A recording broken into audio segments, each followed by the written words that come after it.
policies, but for their information, policies are there, but they are not implemented. And why they are not implemented is because the government looks on how they are earning income, not on the environment. The reason why these corporations are still there, it is because the government is caring about the income, but they are not seeing how people are suffering. So these individuals who are suffering because of these climate change disasters are the ones that the climate activists should see, because they're the ones creating political pressure for these corporations to be removed. And also, the third speaker said that individuals are reckless and don't know much about climate change. That gives these large corporations the advantage to continue with their practices. But if these climate activists push the individuals and they know more about climate change, they will be ready to stop this climate change, because they are the ones suffering the circumstances, not the government, and they are refusing that there's no incentive of. And imagine climate activists pushing the government. Remember, compare the population of Uganda's individuals, people in the society, and the climate activists there. Because these individuals are many, they are the ones to, because these individuals are many, are the ones to influence, are the ones to bring this political pressure. But climate activists are little. And imagine if individuals don't adjust their lifestyles, who are you to go and argue for them, yet they want the plastics that these companies are making? Because if these individuals don't change their lifestyles, you're not going to talk for them, because there are many compared to the climate activists that we have. And that is why you stand say that individual actions build political pressure. Because if these individuals don't change their lifestyles, these people will not change their practices, because climate activists are just individuals like our second speaker told me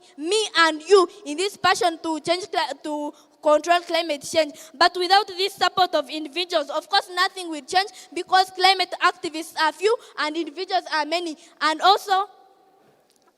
that's why we also stand to say that these individual actions create culture shifts. When individuals act differently, social norms change. Meaning, if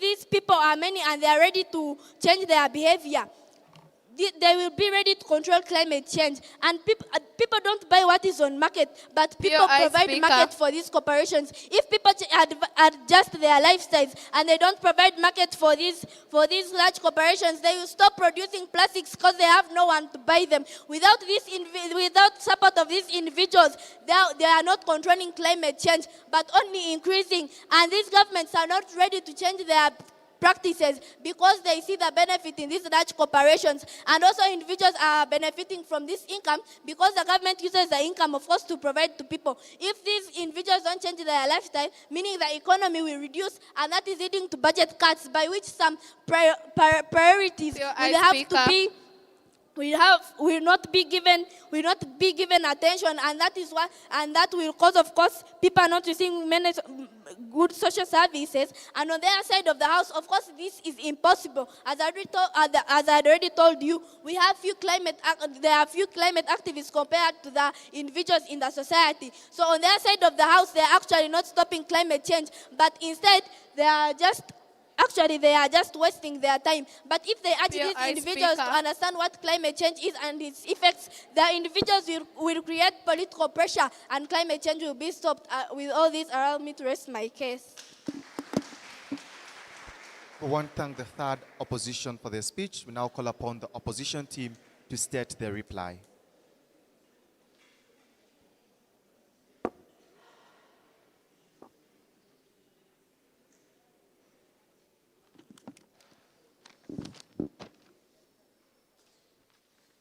The jury, the two competing teams, plus the entire House, I greet you all.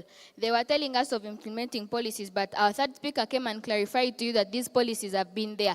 But what are these companies doing? Nothing, because they know that they are benefiting from climate change. Even though these companies produce these fumes, the individuals are the ones to suffer the consequences, not the organizations. And if we focus on individuals, they are going to know the impact of climate change. That's why I told you that there is no utility in sustainable change. They were telling us that these individuals don't know the causes of climate change, but the government has been investing in the government has been investing in sensitization, so these people already know the causes, effects, and the solutions of climate change. That's why when I came here, I told you that there is no utility in sustainable change. And the cooperative of this is that if individuals change their lifestyle into wanting products that are environmental sustainable, that means that these individuals themselves know what is sustainable for the environment. So there is no way they will come here and tell us that these people don't know even the reason to why they are arguing, or maybe the reason why they have refused to buy these products, but the individuals know exactly the impact of these plastic bottles or these polythene papers to the environment. That's why we think that these climate activists should push individuals rather than large companies and governments, because even though they try, we know our third speaker came here and explained that there are more individuals rather than people in the government. So if these individuals refuse to buy these products that are made by these organizations, it will be forced to change their policies. And that means that we are at the same time, we are telling the government to change its policies, and at the same time we are urging individuals to change on their lifestyle. Because if they refuse to buy these plastic bottles, that means that they are relating into environmental friendly, sustainable materials like reusable things, not rather than using these plastic bottles and polythene bags. And that's why we think that if the government, if these individuals see the cooperative of this, they are able to adjust to what is environmental friendly. And with all this, our dear judge, allow me to rest my case and tell you that we are winning this debate. We thank you, Speaker, for that reply. Let's have the affirmative team to state the reply.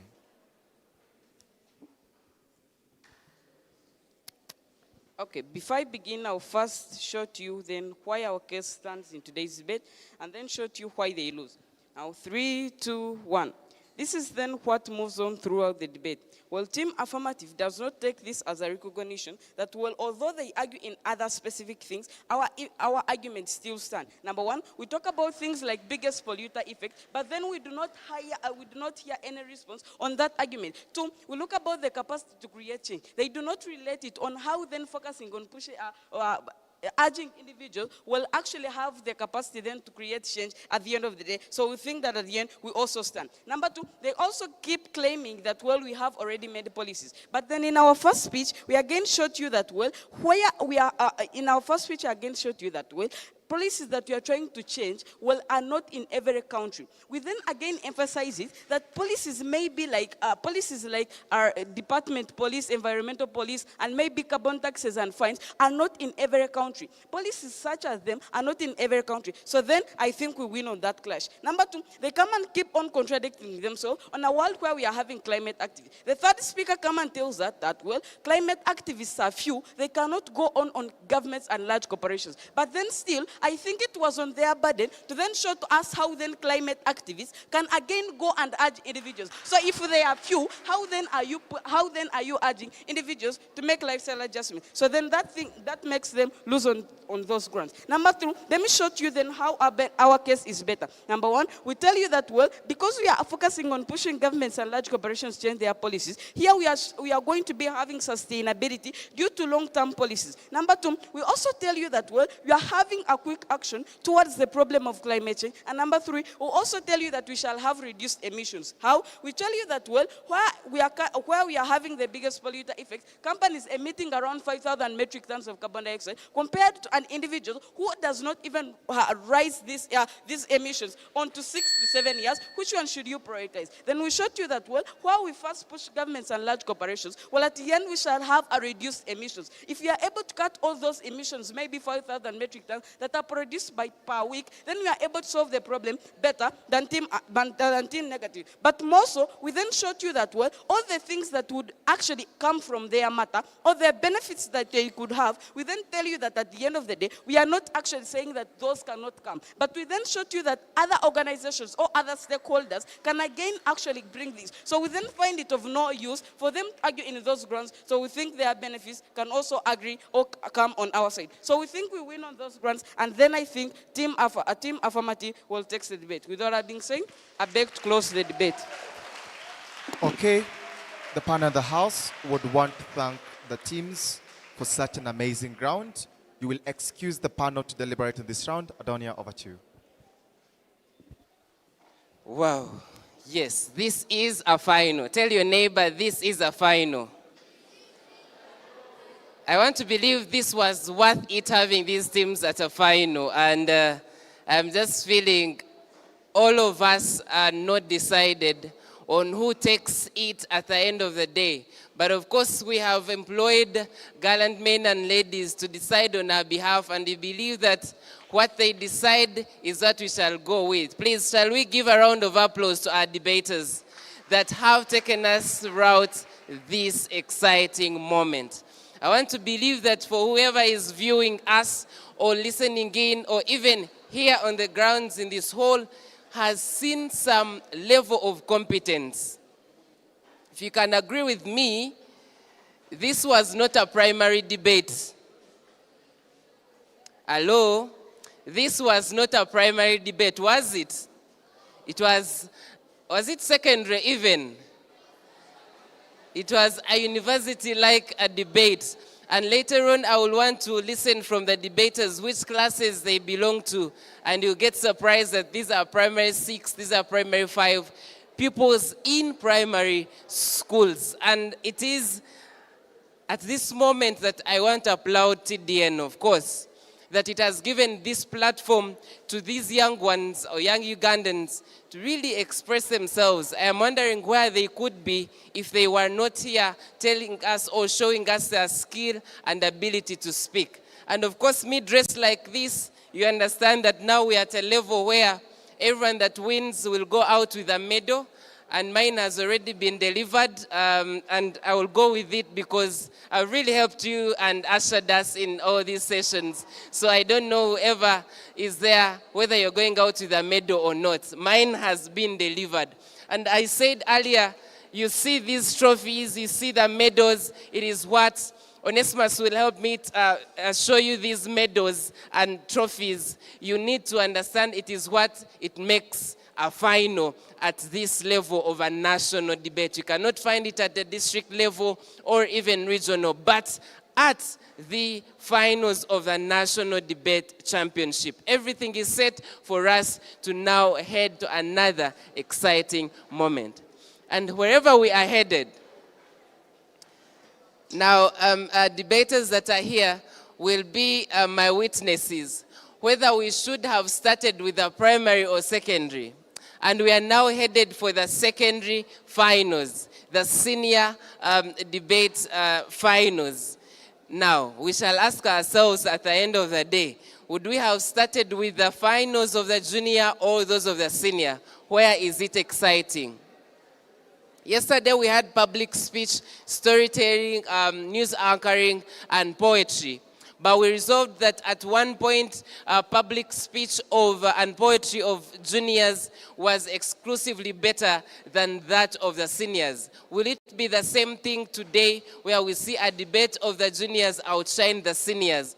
It is a question that is going to be left to you to answer, and you will give me feedback after that very session. And of course, right now, I'm going to welcome my brother Arnold, part of the organizing team, that will give us a few announcements that will usher us into the next session. And I am here, of course, your person, Adonia. I am here telling you or showing you and giving you direction of where we are headed after this very session. Arnold, you're welcome. Thank you so much, my brother Adonia. A very good morning to us all, debaters and all the other stakeholders. My announcement is very simple, that we are requesting each and every person, especially students, to be in uniform for this specific occasion.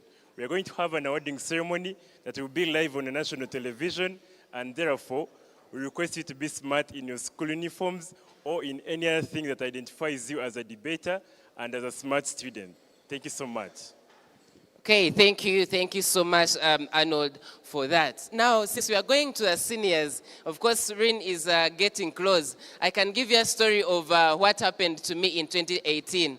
David can bear witness. Now, it was at such a point when you've had semifinals the previous night, and you await finals. On such a day, no team has been announced to have won the semifinals, and we all entered Parliament expecting the 4 teams to debate finals. they were the giants of this country. Of course, Ntale was in, Bar High School, Namagunga, I think even some other school. Now, reaching there, we qualified for finals. Now, we had to verse the host school here, Ntale School. And it was on a sad note that Ntale lost. Ntale won. To me, it was a sad note. And trust me, it was that point the only time I cried after losing. But I remember that someone told me, as Otafire told us, that you learn how to lose. Actually, you learn from your mistakes from that point. But whoever is going to lose, please, it is a policy of the game and the rule that we cannot have all of you awarded as champions of this TDN. And it's at this moment that I will welcome Rin. I will come Rin. I don't know whether today he first looked at me on how I enter such that he dresses up as I did. But please appreciate Rin for being smart. At least if at all no one said so, appreciate Rin for being so smart for this occasion. You're welcome, Rin. Thank you again, Adonia. Adonia here has so many words. I have few of them. But anyways, let's be proceeding to the semi-final break announcement.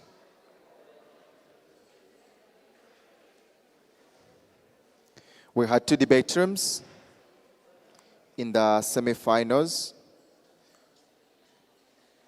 where teams had a very awesome discussion. The results from these 2 particular rooms is Chigeze High School here. Chigeze High School. Chigeze High School. Do we have Air Force Army School, Wakiso? Okay. And then do we have Ntale School? Team Peru and Ntale School, Team Nigeria. Okay. So from these 2 rooms, only one side would be advancing. So it's either the opposition teams or the proposition teams. In that regard, the teams that would be advancing were the teams that argued in the opposition. That is Air Force Army and Ntale School, Nigeria. However, these 2 teams would be advancing to determine 3 and number 4. The teams in the finals are Chigeze High School and Ntale School, Peru. Let's have those 2 teams come in front. Let's have Ntale School, Andrew Lords, Mugambe, Benedict, and Musime Arnold, and then Julian Talent, Cynthia, and Mahoro from Chigeze High School. Can we have the 2 teams come up front?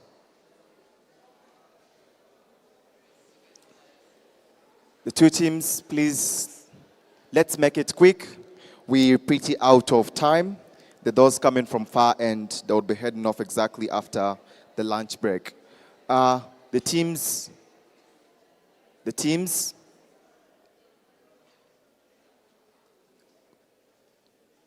Can we make it quick?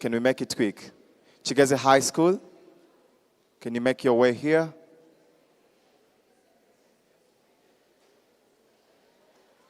Also to announce, all those who are outside, it will only be respectful that you make your way inside the hall so that we can give an ambience to the finalists of these nationals.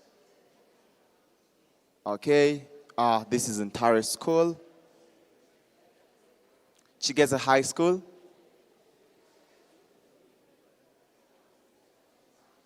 Okay, they're closing in now.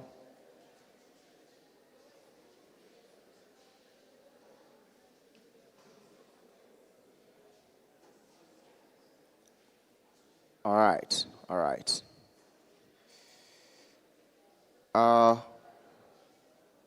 Let me have a team count.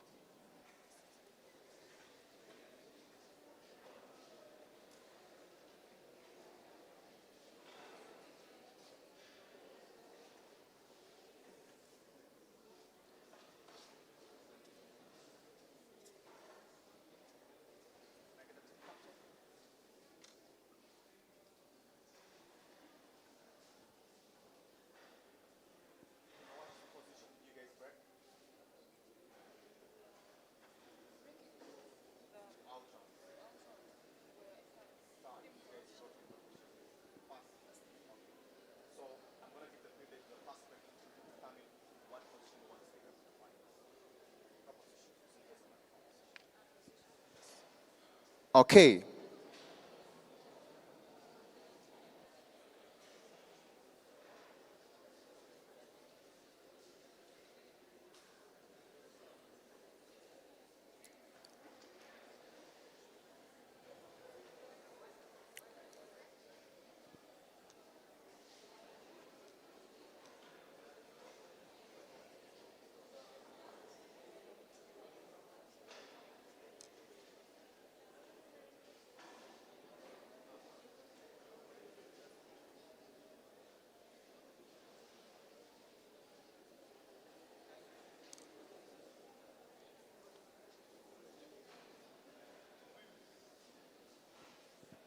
That are remaining in this whole tournament. Don't ask me. I can ably tell you that we have all the teams here because none has left. And they said that in debating there is no losing, but they are here to learn. And of course, the biggest question is, are we going to learn from this final?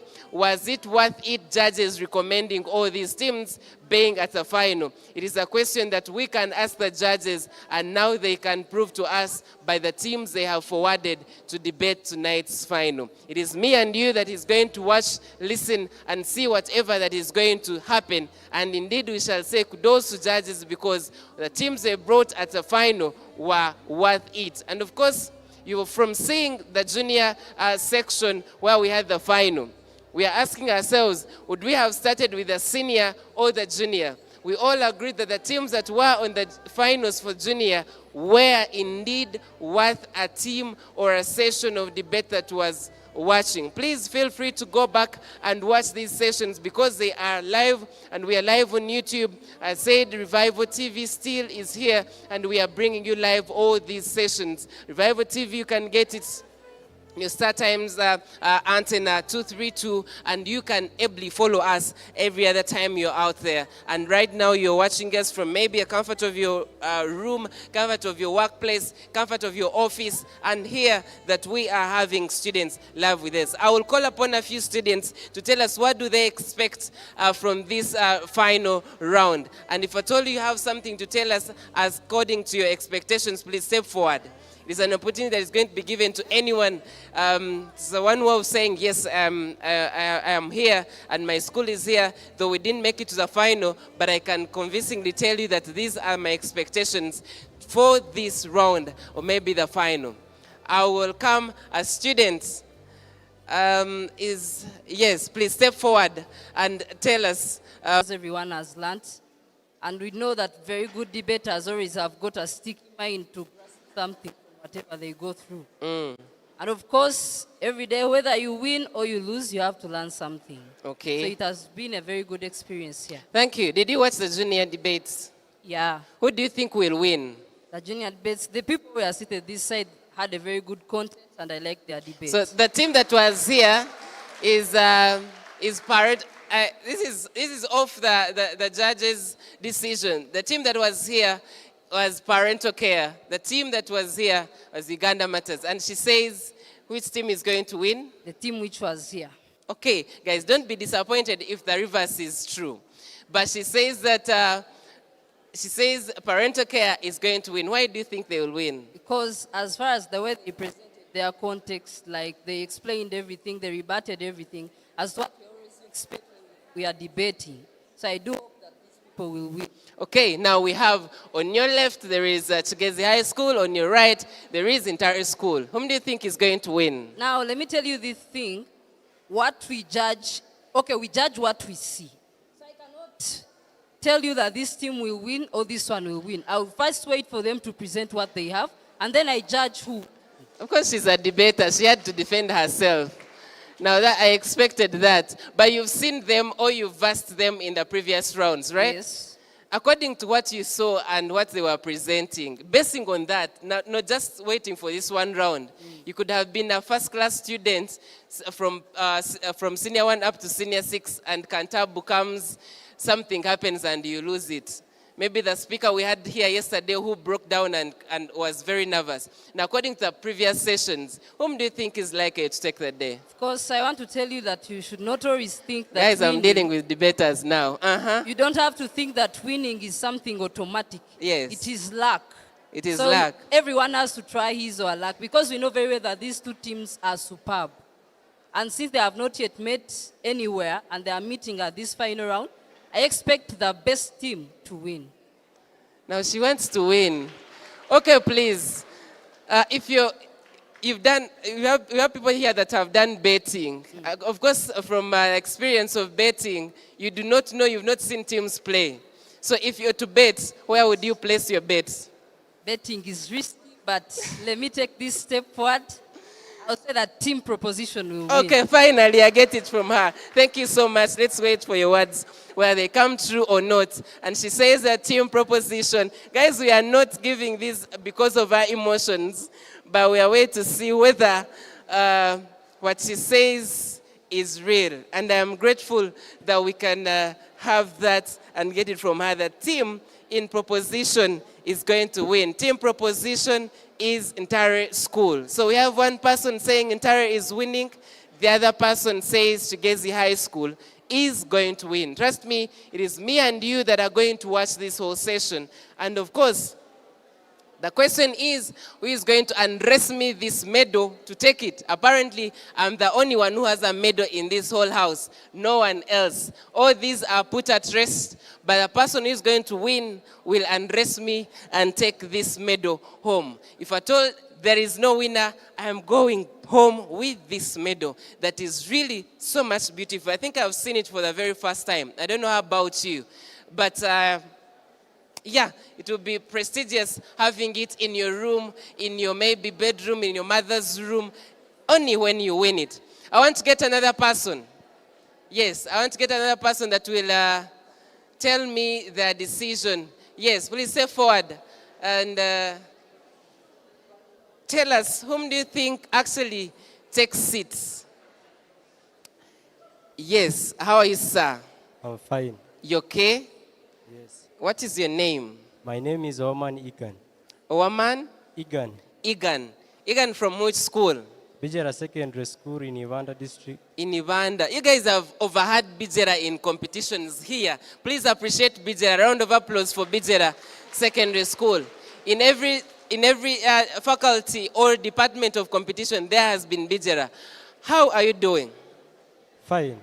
Who is your best judge so far? On which side? Who is your best judge? According to the people that have judged you and adjudicated you, whom do you give the credit that he did a great work? In anonymous way, every judge is okay. And according to those that have judged you, whom do you think really made it for you? I think David. David. Please, a round of applause for Judge David. A round of applause for Judge David. Yes, David, I have your appreciations here. Okay, whom do you think is going to win tonight's final? For these finals of debate, the side which is going to win is the side which has 3 debaters. In anonymous way, I can't judge if they haven't presented their... That he can't judge if they haven't presented. But according to, if you're to bet, whom do you think has a stronger version to win tonight's debate? I think that everybody on this side has his views. Okay, we await. We shall get back and see how it goes. And I wish you all the best in your next round. Thank you so much.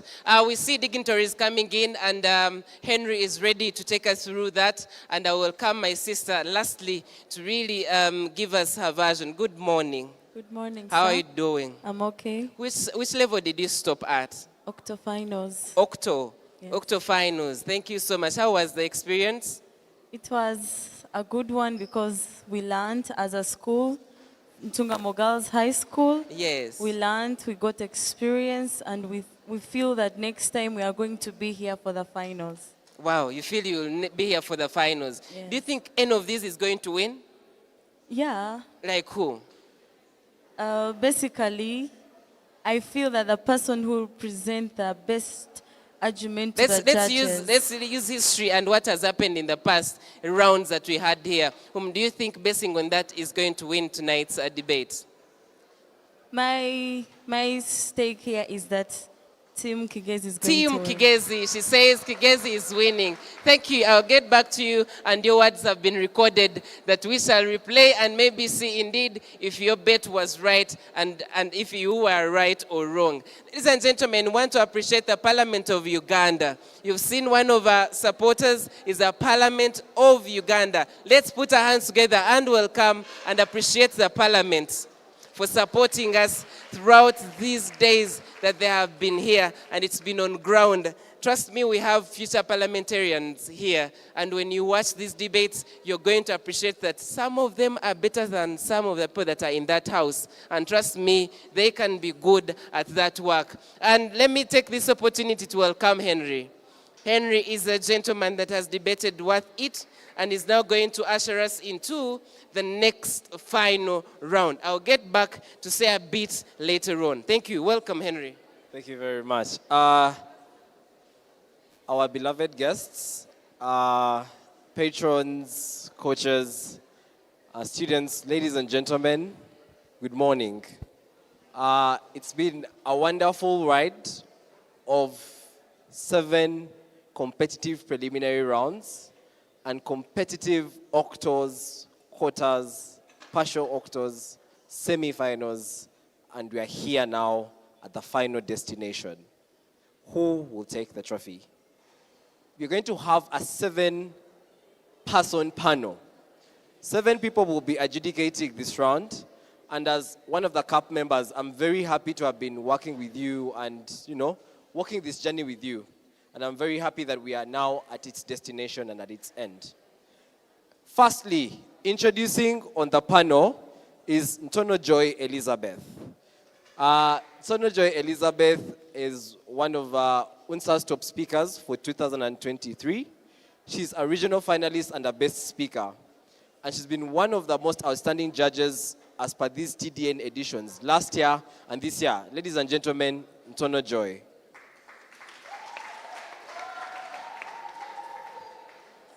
Joining this panel is going to be Aturinzire Wellborn, 9th best speaker UNSA 2023 Nationals.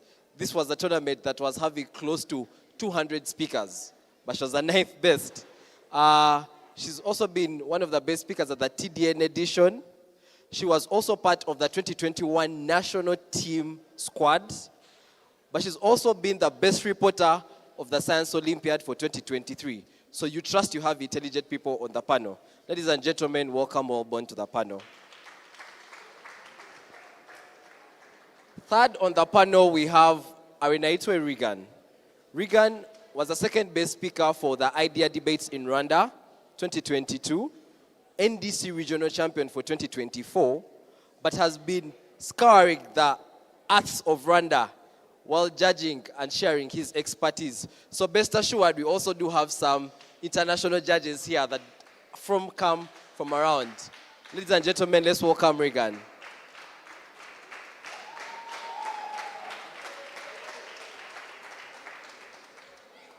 Ladies and gentlemen, next on the panel is Katwesije Davis. Katwesije Davis was the runners-up for last year's online edition. Not only that, he went to East Africa, to Mashujaa, beat the Kenyans, but was runners-up, unfortunately. But still, he's one of the best we have here. He's in his vacation, but he has proven that he's better than most of the judges that have existed for a while. So, ladies and gentlemen, let's welcome Davis. Next on the panel, we have Chisero Musin. Chisero Musin was the national champion for Writing Our World 2023, but also the 50th best speaker. So yes, he does know what it means to win a national championship. And trust me, with his experience of judging the regionals across this year and different platforms in and out, he's definitely deserving to be on the panel. Ladies and gentlemen, Musin for you.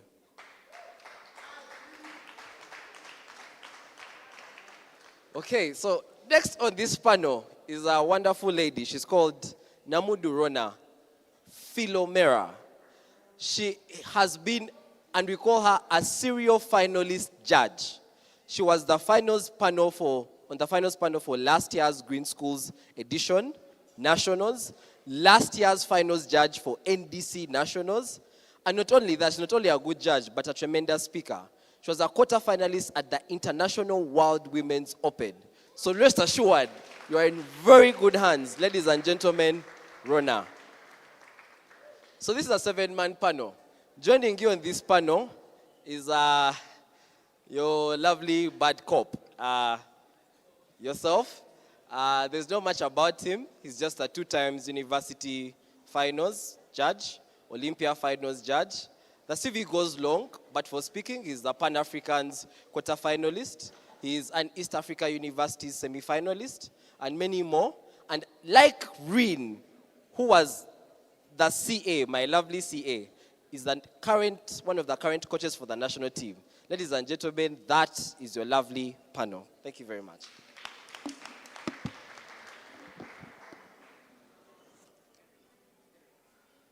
Oh, you want me to stipulate everything here? Okay, so this is how the round is going to go. One of the judges is going to be timing you. The standard time still remains the same, 6 minutes, 30 seconds. Best of luck to both teams. May the odds be in your favor. And I think let's just have a worthy final, worthy to watch. Ladies and gentlemen, let's begin. Thank you. And right now I will welcome the other speakers that we shall use this microphone for the 2 sides. And please convince us that it is a senior round that we are waiting for. And we shall celebrate whoever wins at the end of the day. Thank you so much. And I hand over to you, Henry. Thank you. Okay, ladies and gentlemen, so the rules are simple, 6 minutes, 3 minutes reply, as stipulated. I think it's a final. POIs, we all know the rules of the game, protected time and unprotected all together. Yeah, I think just for clarity to make sure that everybody has the same motion, can second opposition read us the motion?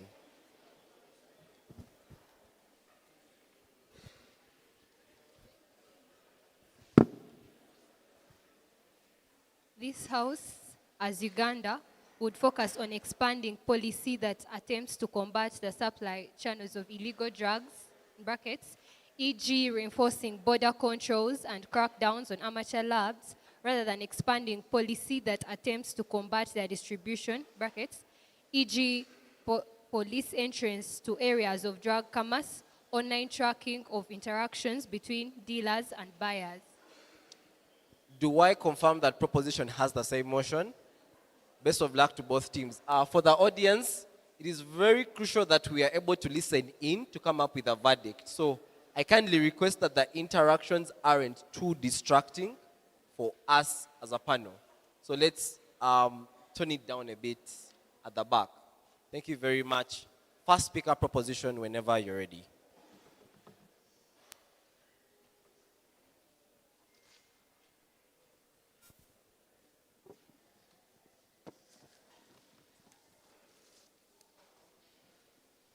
Okay, I just want to confirm if I'm audible.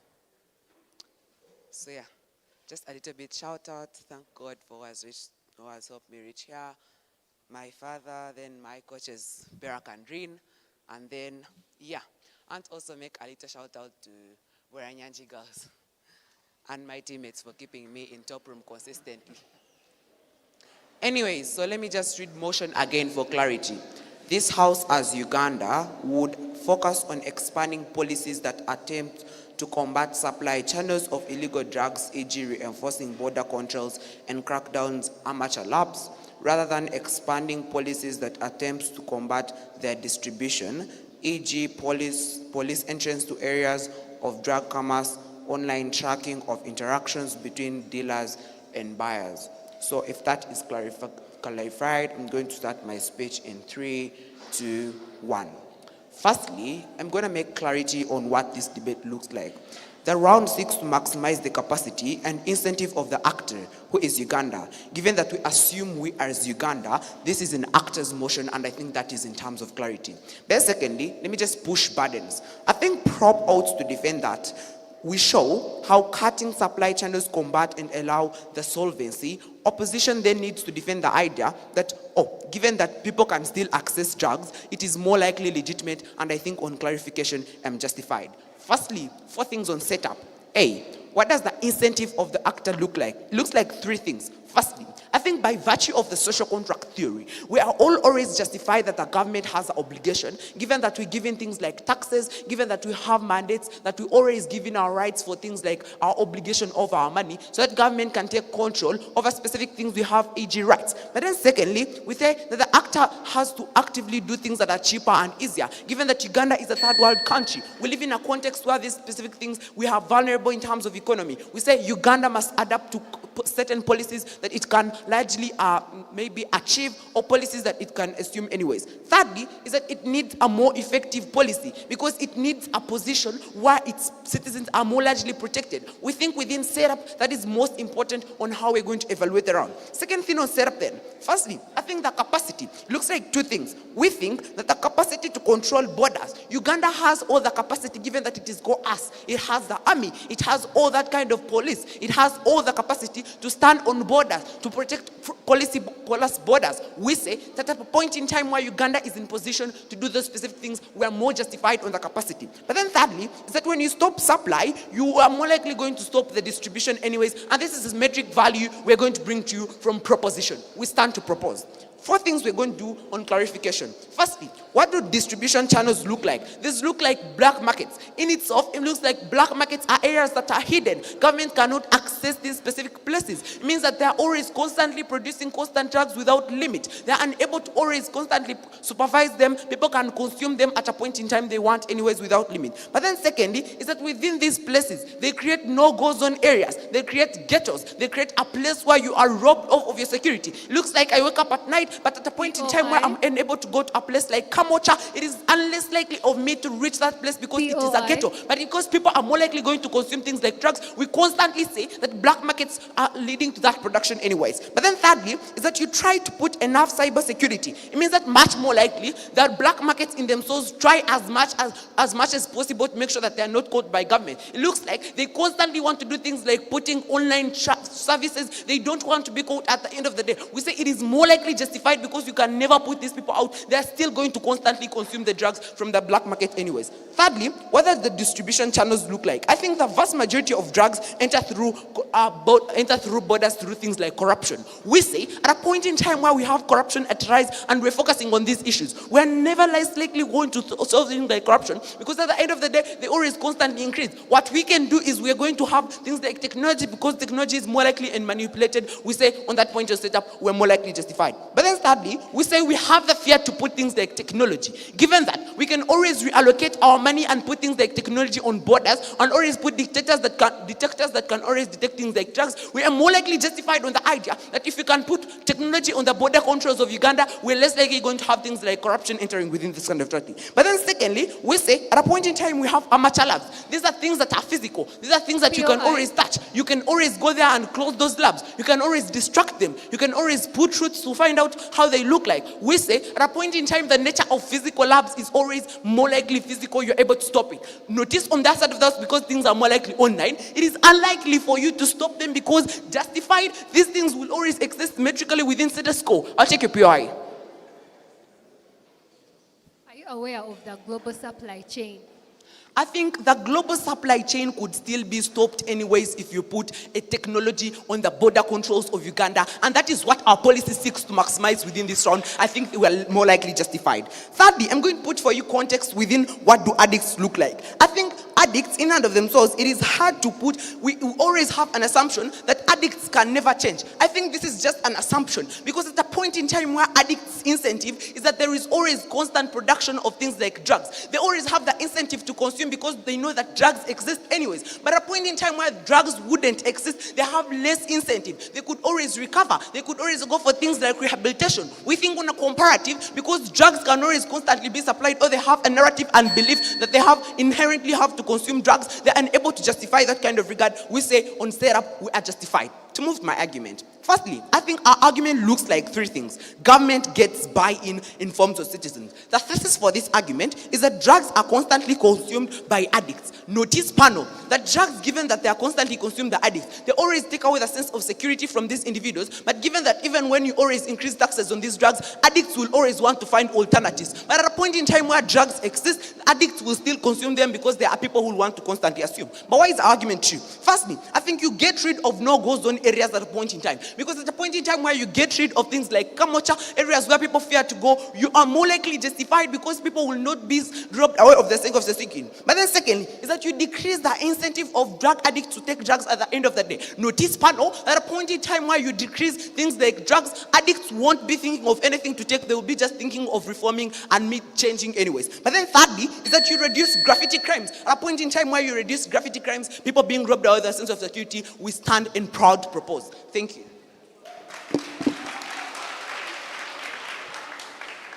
The House thanks Speaker for that speech. Let's have first opposition to open up the case for opposition side. Here.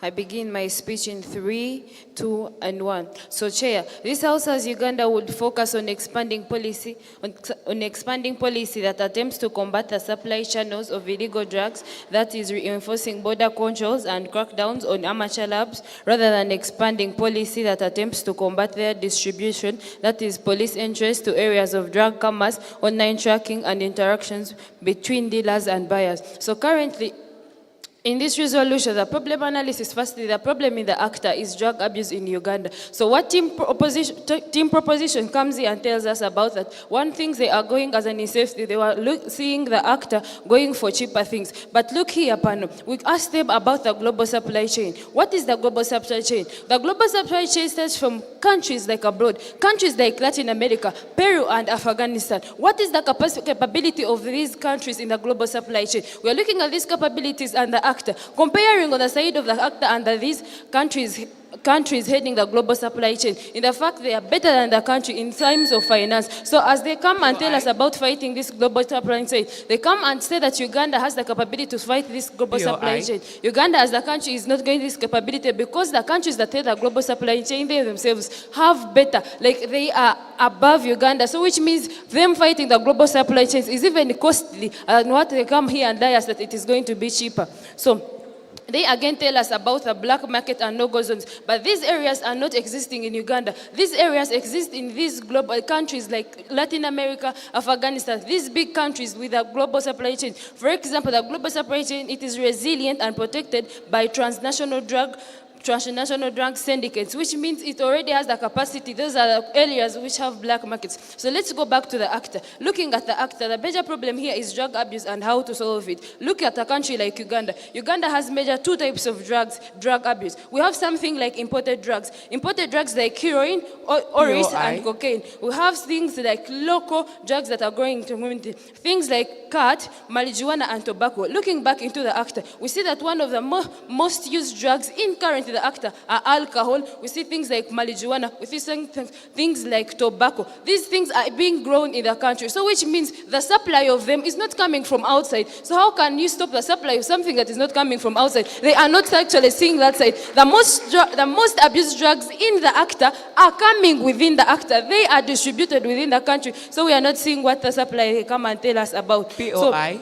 Not allowed. So they come and we come here as team opposition telling them about one thing. The most abused drugs are coming within the ACTA. So which means that they come and tell us about things like the distribution, things like the government not knowing about drug markets. We come and look like places in the ACTA where these drugs are mostly abused. Things like alcohol, things like cat and tobacco are mostly abused in the local neighborhood within the country. Which local neighborhood? We're seeing some things like schools, we are seeing some things like youth groups. So which means how can the government fail to know these particular places? Already the government has the mandate. If they are saying about going and enforcing borders, like strengthening these supply channels, they're not thinking about these distribution channels channels. At the end of it all, we know some things. One of the reasons people come to supply is the demand within the country. They are not looking at the demand within the country. For the fact that the demand within the country is the one that pulls these people to come and supply, which means at the end of it all, if they stop the supply charges, they have not handled the demand part,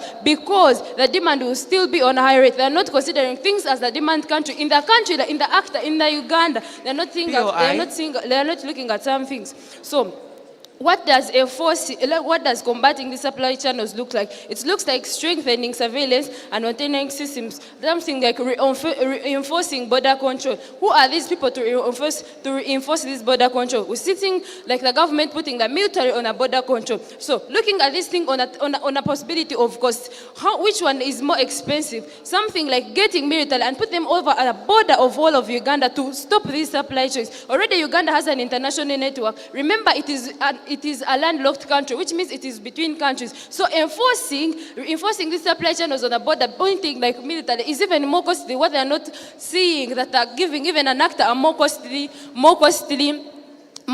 policy that they're talking about. POI? So, allowed?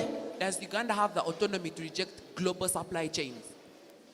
So for the fact that we told you that a global supply chain is something that has a high capability of Uganda, which means even though Uganda tries to fight, since these people already they overpower Uganda, they will still look for some other ways like smuggling these drugs into, even though Uganda refuses, because they overtake Uganda, they will even smuggle the goods to try and show Uganda that they have power, they have authority over this particular thing.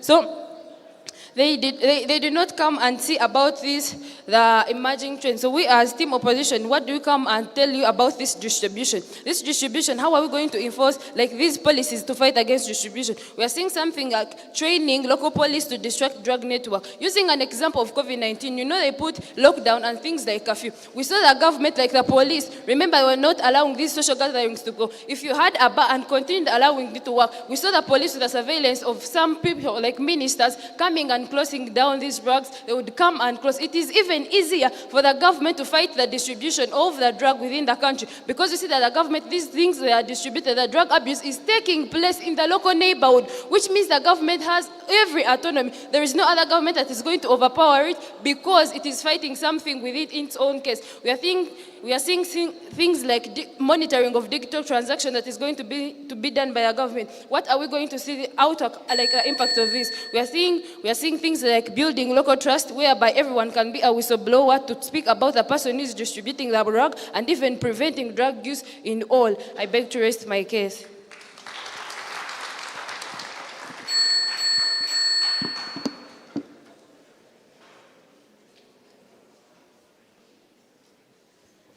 I'll thank Speaker for that speech. Let's have our first proposition speaker whenever you're ready.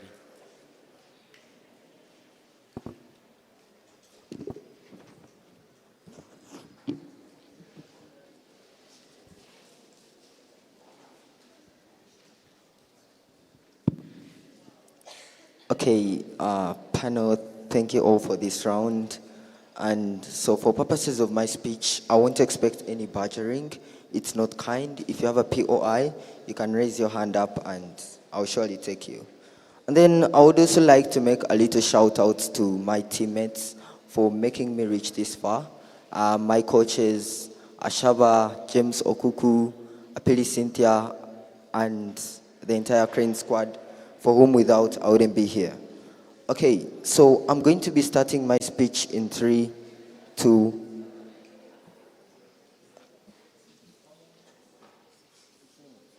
Okay, I'm going to be starting my speech in 3, 2, 1.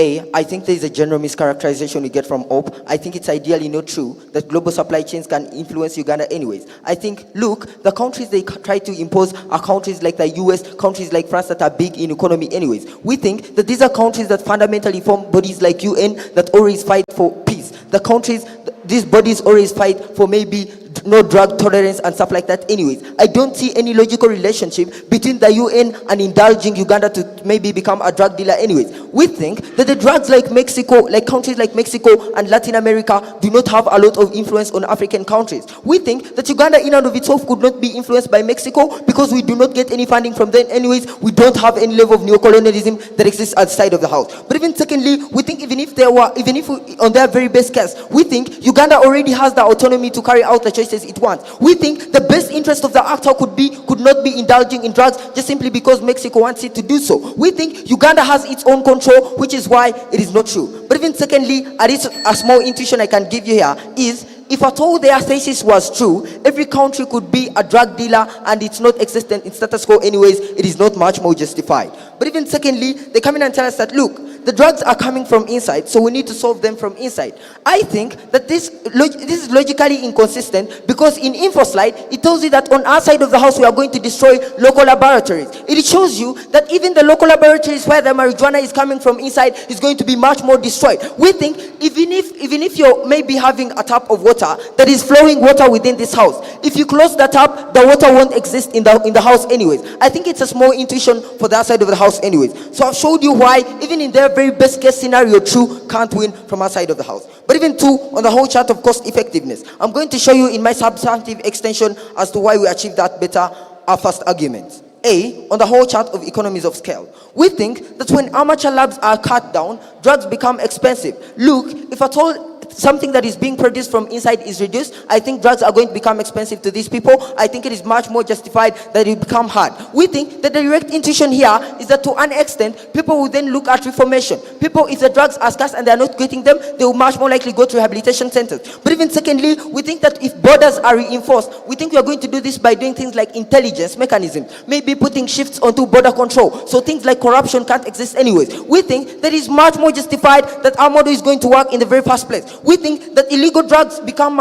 expensive to get for these people. We think most cartel owners in and of themselves are also capitalists. We think if at all these people are businessmen, they always look at what gives them most profit anyways. So would even buy into going to do other businesses because it is becoming extremely hard and they are not getting any profit from it anyways. I think we are much more justified.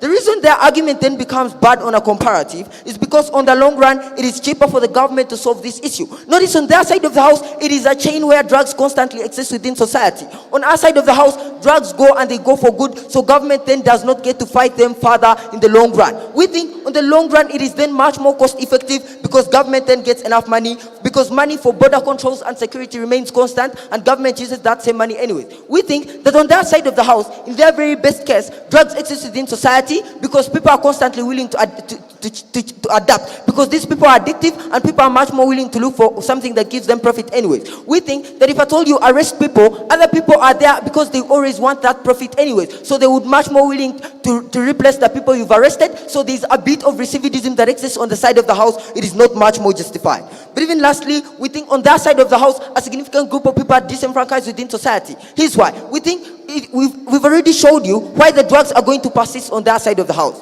What this means is that people existing within society are much more addicted. These people are maybe creating a silence or maybe a sign of ghettos that exist within society. These people exacerbate criminality that exists within society. What this means is that a significant group of people remain disenfranchised. Most people remain feeling unsafe within this society. The reason this becomes bad is that people then lose trust into the government. They look like, hey, government has failed on its moral obligation to protect us. It looks like most people are going to, maybe we're going to face this level of social unrest and social cohesion and strains increasing within society. This leads me to my second extension, why we best achieve the social contract. We think that when people elect a government into power, they lose all their rights to this government. So this government is morally obligated to give them a collective benefit. The reason we achieve that better on our side of the house is A, look, Up keeps on fighting cartels, but I've showed you that drugs are going to constantly exist within society. The reason this becomes bad is that people who take drugs will disturb a majority group of people. These people are going to constantly come and maybe break into people's homes. These people are going to rape women. These people are going to commit graffiti crimes onto houses of people. The reason this becomes bad is because it creates a sense of insecurity within people. It means even businessmen that would be much more willing to start up businesses, and even diplomatic people are going to even flee the country. The reason this becomes bad for Uganda is because, hey, you're losing out on businesses. But even secondly, it is not justified because people are going to retaliate. We're going to have backlash from society.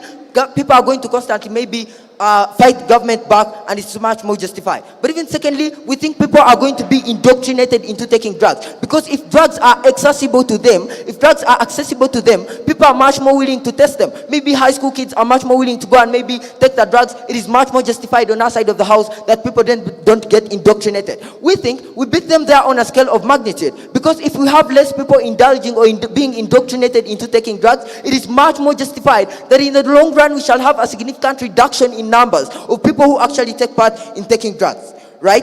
I think that so people are in crime and addiction rates are high, and larger group of people are much more disenfranchised. We think we achieve the social contract better. But even lastly, on principle, we think we beat them on the principle of pragmatism, because people always want to look at solving the problem in the best logical way possible. Government has a parliament which is made of rational people that make the best decision for the government. So they wouldn't be much more willing to make a wrong decision for the government. We are much more justified. I'm so proud to propose.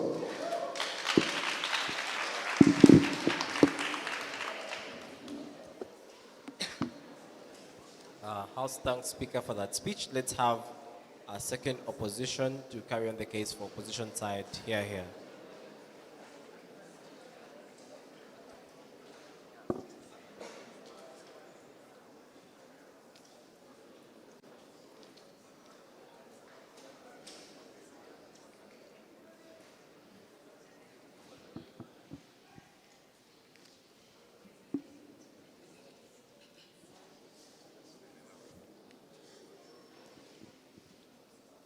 I'll begin my speech in 3, 2, and 1. Pano, I want us to first understand the drugs within the country, how they get into the country, and how people get to access them. So we look at different drugs being abused. Things like marijuana, mira, things like those are planted within the country. Alcohol is produced in the country. Uganda is known as one of the countries that use alcohol most, right?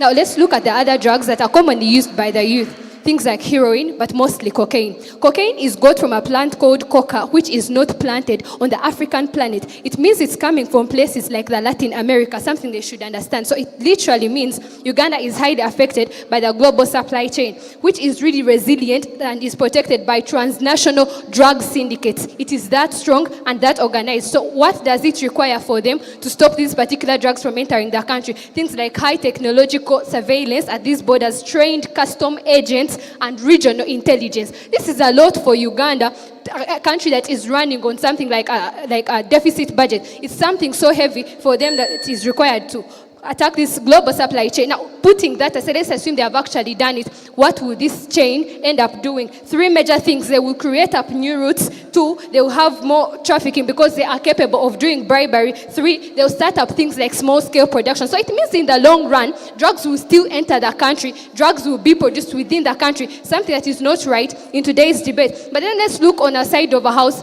showing you how it actually becomes better when you attack it from the distributors themselves. There are 2 major things that are required. Uganda has a police that is already existent, and what is basically required is training them more and making sure they get to distract the drug networks. 2, digital transactions are to be tracked. Things like that. So it means we have less requirements on a side of us compared to them that are actually going to be fighting a way bigger group of people. So one other assumption they take in tonight's debate is the fact that police does not know where these people do these drugs from. For heaven's sake, there are 3 major places and 3 major areas where these drugs are used from. In youth groups, first of all, in localities and schools. So it literally means we are aware of where these particular drugs are. So attacking the distributors is not going to be a problem in today's debate. Now, so we think affordability is out and it's taken by a side of us. Looking at the moral obligation and the social contract theory, who do we think best achieves it? They think that on a side of a house, we're not going to achieve it basically because they think that supply necessitates the use of these particular drugs, but there's something much more. For a business to be running, customers are required. So it means demand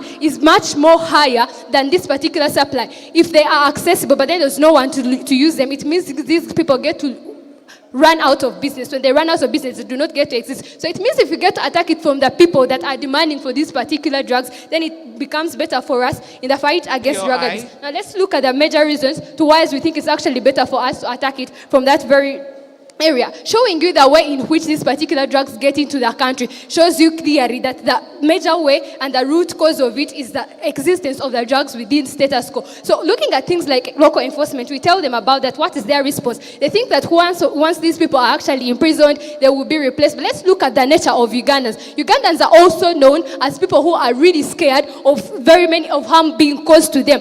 It has been proved by very many of the things we've seen through demonstrations and all that kind of stuff. So it means most of the Ugandans run on the principality of fear. So this literally means the argument about displacement of these people is actually not justified. So why do we think it's actually better when you have that kind of local enforcement? We're looking at things like direct impact on these particular communities. How does this happen? For the fact that there is punishment for these particular kinds of crimes, then it becomes better to it brings in sort of like a deterrence mechanism. Now, one other principle we have today is the long-term effect this particular case on our side gets to bring in. We are looking at three things. For the fact that we are looking at the root users of these particular drugs, it becomes better to stop them from the level whereby they have already got the drugs, because either way, if we are to take their case, drugs will still be smuggled into these particular countries because Uganda is not capable enough to be fighting against this particular way. For the fact that Uganda itself is giving licenses to people to start growing things like weed within the country is something necessarily wrong. Well, let's look at matters of like alcohol. Alcohol is made within the country, but it is also imported. So bottles all have that you're not supposed to use it if you are not above 18. So why is it illegal? It becomes illegal when I am selling it to you who is below 18. So it all gets back to the distributor, to the distribution supply, not the person who is bringing in the alcohol in the country. So it means you have to attack it from the root users. Let's look at the sustainable part of it and why we think it's better. We think we'll be creating a greater image to the younger people. If we take their side of a house, it means we're going to show these people, look, it is right for drugs to be used within because we are just trying to fight it from the border. So it means it is us that have a more sustainable policy. Okay, the question is quite simple. If Uganda can manage to get rid of drugs and if we have the capacity, is it good to go? All right. Now, I'll proceed and show you why we think our policy gets to become better in the fight of drug abuse. For the fact that we have proved to you that demand is the one that determines the supply, it literally shows you if we get to attack it from the particular user of this drug, then in the end, these particular people that bring in the drugs will be stopped. I've proved to you that no business is going to run without people that are going to be doing it, because these are people that are profit-oriented. At a point in time when they are not getting their profits, means they are going to run out of business. So it means on a side of a house, we are not only making sure that the supply chains are not being in place anymore, but the distribution itself is being conquered at the end of the day. So which side actually shows you a policy that can better help Uganda? Uganda, with the kind of financial status it is in, a better policy for them is a policy on a side of a house. Something that is more sustainable is still on a side of a house. And in the end, we think the moral obligation is also best achieved from a side of a house. Never been this proud to oppose.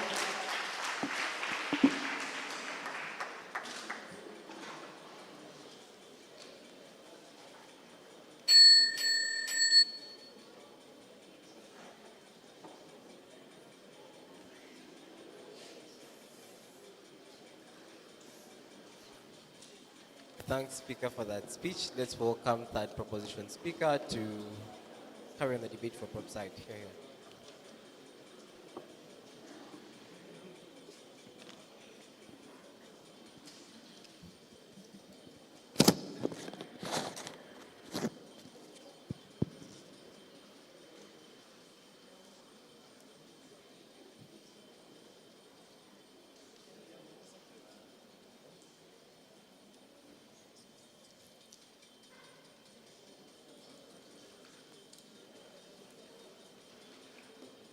Okay, if I'm audible, I'll begin my speech in 3, 2, now.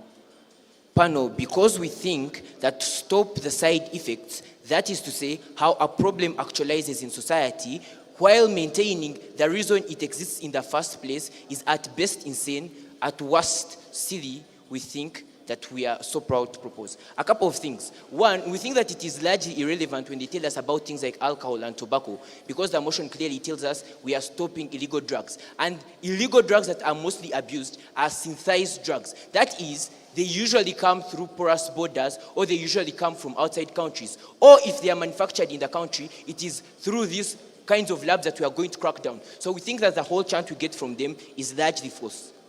then on capacity, we think that on their side of the house, notice that they are not stopping the supply, right? They keep the supply existent, but then they aim at stopping the distribution. So even in their best case on capacity, where they're able to do that, notice that since drugs still come in, and the people that sell those drugs have incentive to sell them so that they can maximize profits, and the people that are addicted also have incentive to buy them so that they can fulfill their addiction, it means that even when they are able to fight the distribution channels, these people have incentive to create further black markets or other online routes so that they can sell their drugs. The implication of this is that we shall have a repeat cycle of problems coming back even after we solve them. So like the worst here is that on their side of the house, the problems keep repeating even after we have solved them. We think that that is largely problematic from their side of the house. Now onto the clash questions. One, which one was easier and cheaper to implement? The reason this clash question was important is that Arnold tells you in framing that Uganda is a poor country. So like it always has incentive to save money, it always has incentive to do something that is cheaper.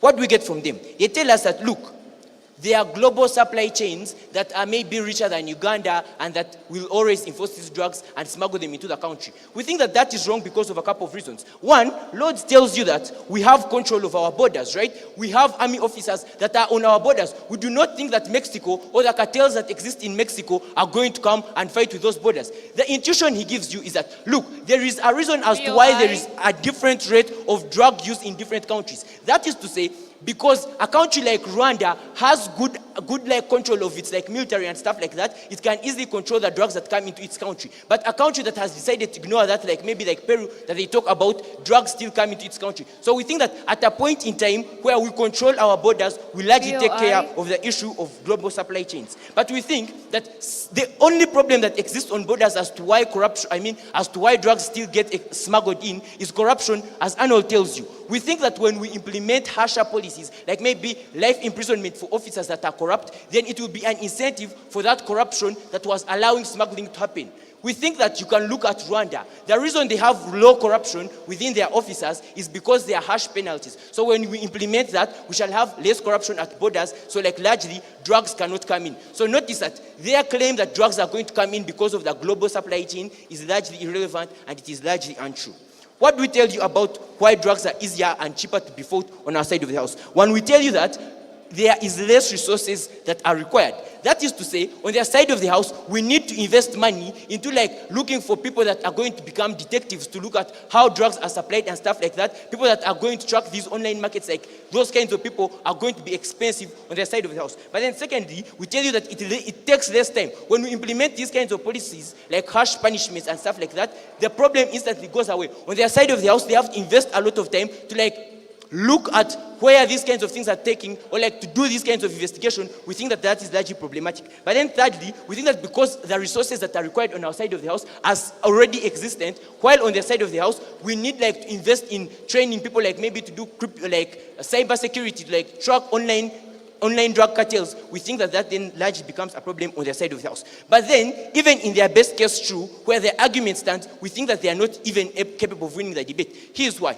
Notice that our arguments are prior to theirs. The reason that is true is that when we stop the supply chain, or like the supply of these kinds of drugs, we automatically stop the distribution of drugs. Notice that you cannot distribute what is not being supplied. So that means that all the impacts that they achieve on the side of the house, our case achieves them when we effectively apply it. The reason that becomes important is that we do not have to invest all that money into like stopping all those kinds of mechanisms. We think that that is largely problematic on their side of the house. The second clash question is, where do we have long-term sustainability and solvency of the problem? The reason this clash question was important is because government has a social contract to always solve the problem in the long term and sustainably. We think that the side that wins this clash question should also win this debate.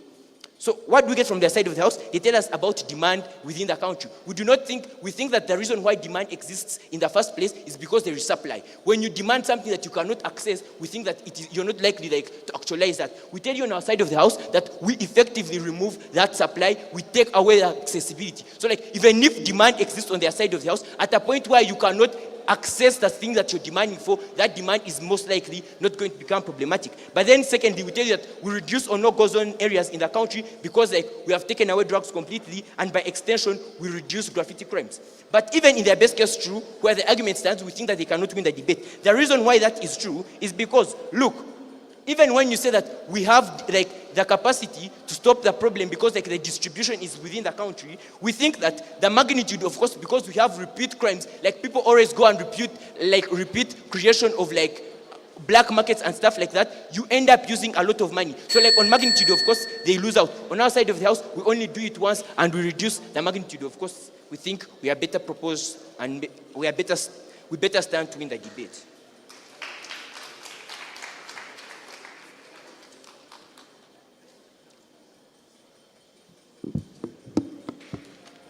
House thanks Speaker for that speech.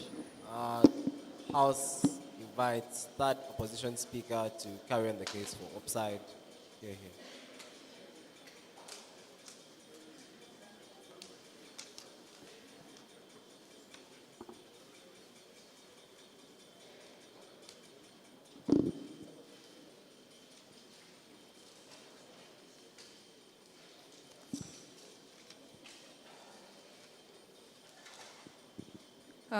First, I want to thank God and thank my team for taking me through this tournament, and my mom and my whole family out there supporting me, and then my patrons. I'll start my speech in 3. 1, 2, 3.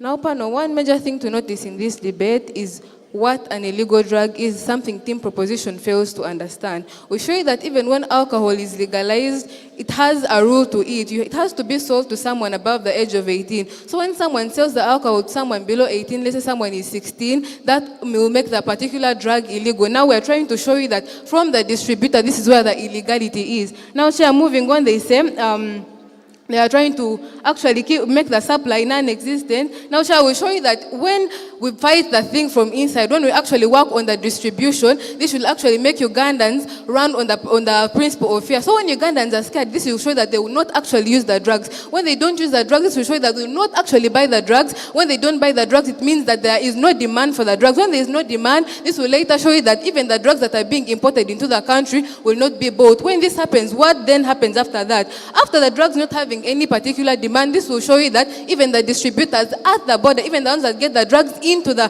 country from the border, will figure out that Uganda is not a place for them to sell their drugs. So in the long run, we actually get to fight the drug abuse and the drug use within the country and not have any drugs brought into the country later on our policy. Now, Chair, the team that stands to win tonight's debate is the team that shows you that the policy that Uganda will come up with is one that will be effective, 2 is one that will have that will be cost effective, and then 3, one that will have better impact for the country. Now, starting with the effectiveness of the policies from both sides. Now, starting with team proposition.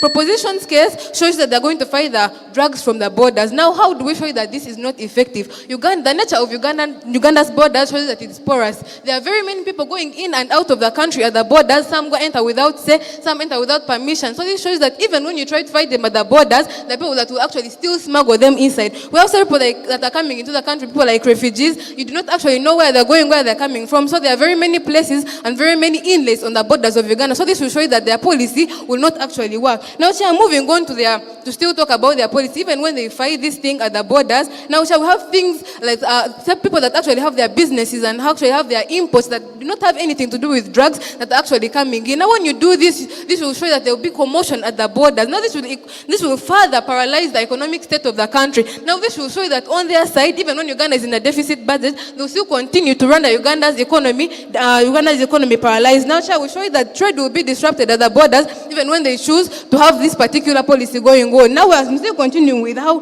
effective and cost-effective their policy is. Now, we talked about the global supply chain. Countries such as China, such as Peru, such as Mexico, actually in charge of the supply of drugs such as cocaine and heroin, the drugs which are actually not grown on the continent. Now, when we have this going on, Uganda needs things like agents, surveillance, regional intelligence to actually combat and fight these things, something Uganda does not have. But then on our side, we show you that we are trying to use the people that we have, trying to use the police that we actually already have, instead of creating more people like people such as those in charge of intelligence to actually fight this thing. Now, on their side, this shows that Uganda does not have the stand to actually continue with this policy. Uganda does not have the money to create such jobs, to actually have this kind of surveillance to combat the countries that actually bring in these drugs. Now, even when Uganda tries to do this, they'll show you that these global supply chains will still continue to bring the drugs into the country. How? Someone that has this kind of economic stand, this kind of economic stability, will still find another way to bring these drugs into the country. Even when you stop them at a certain point in the border, they'll find other things like ships and find other ways of bringing this drug into the particular country. Now, when this happens, drugs will actually not be combated. The drugs will still be coming into the country. Now, I'm going to show you how effective our policy is. Now, we'll show you that we have long-term effects. When we have things like deterrence happening. Now, when you go to a local pub and you actually clear the whole place and get the people that have been selling the drugs and then you penalize them, what does this show you? There are things like deterrence. People of the community will actually notice what you have done and they will not use the drugs. They will not continue supplying the drugs. When this happens, it will show you that we'll still have a moral stand in community. People will still see drugs as something bad and then actually not use them. On our side, we have combating of drug use actually being a long-term thing. Now we show you that we use things like police, something that has already been put into place, something that is already in the country. Use the police to actually fight these things compared to their side, where they have to come up with things such as agents, surveillance, and then regional intelligence. This is actually going to actually deter. This is actually going to bring problems to the cost of the country and actually put Uganda into more deficit. Now on our side here, we'll show you and to get to use more tracking systems whereby we already know where these drugs are being sold, we already know who is selling these drugs, we already know who is exactly abusing these drugs. And when you already know this information, this will show you that we actually have a better way of fighting these drugs. Now on their side, they will show you that it's not cost effective in the long run. Even when they do this particular thing, even when they fight the drugs at the borders, it will still not work because these certain global supply chains will still continue to work and still continue to actually bring the drugs into the country. Now, going on to the impact analysis of these particular policies onto the actor. Now, what does their side show you? Their side shows that it brings things like economic constraints onto the country. There are more drugs actually coming in because they do not show you exactly how they're going to actually work at these borders. They do not show you how they're going to work with a global supply chain. They do not show you how they're going to combat things of the global supply chain and how they're going to come up with agents and surveillance and regional intelligence, which is actually going to bring cost problems to the country. Their side actually gets to bring further problems to the country, like affecting the trade, which will later more paralyze the economic stand of the country. Their side shows you that even when they do these policies, they will still not combat the drugs. Even when they stand to do these policies, they will still have drugs coming into the country because these global supply chains, like we told you in our cases, they can still come up with better ways of getting the drugs into the country. Now, do we show you on our side? We get to fight drugs from inside, leading to deterrence. What is the use of this deterrence? When we actually have deterrence, we see things like the youth actually fearing to use these drugs because there are things like rules being implemented, there are laws being implemented. You know, if I do this, I'm going to get this particular punishment. So we'll not have people actually using the drugs. So when we have no person using the drugs, there will be no person to buy the drugs, hence no drugs being brought into the country. With that, Chair, I beg to submit.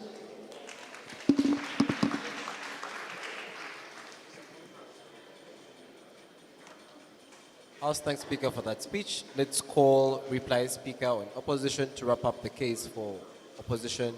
Here.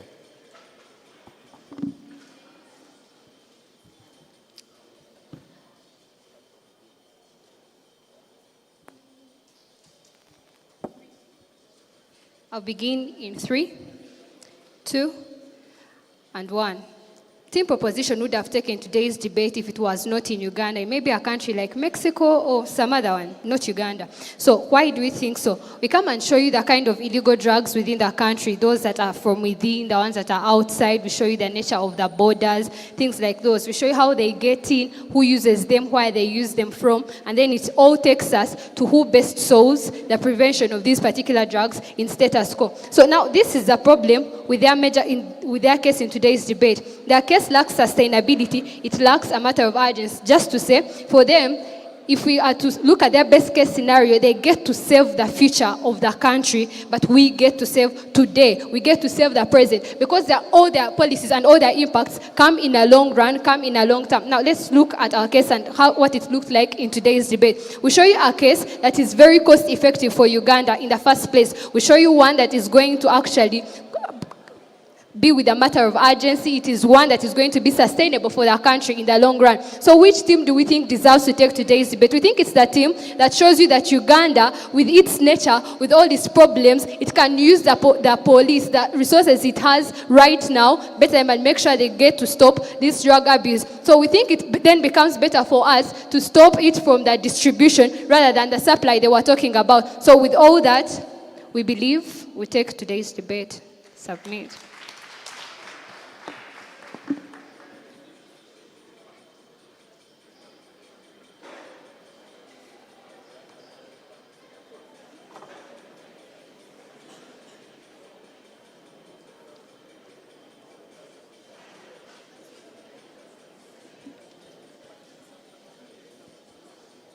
Okay, I'm going to be starting my reply speech in 3, 2, 1.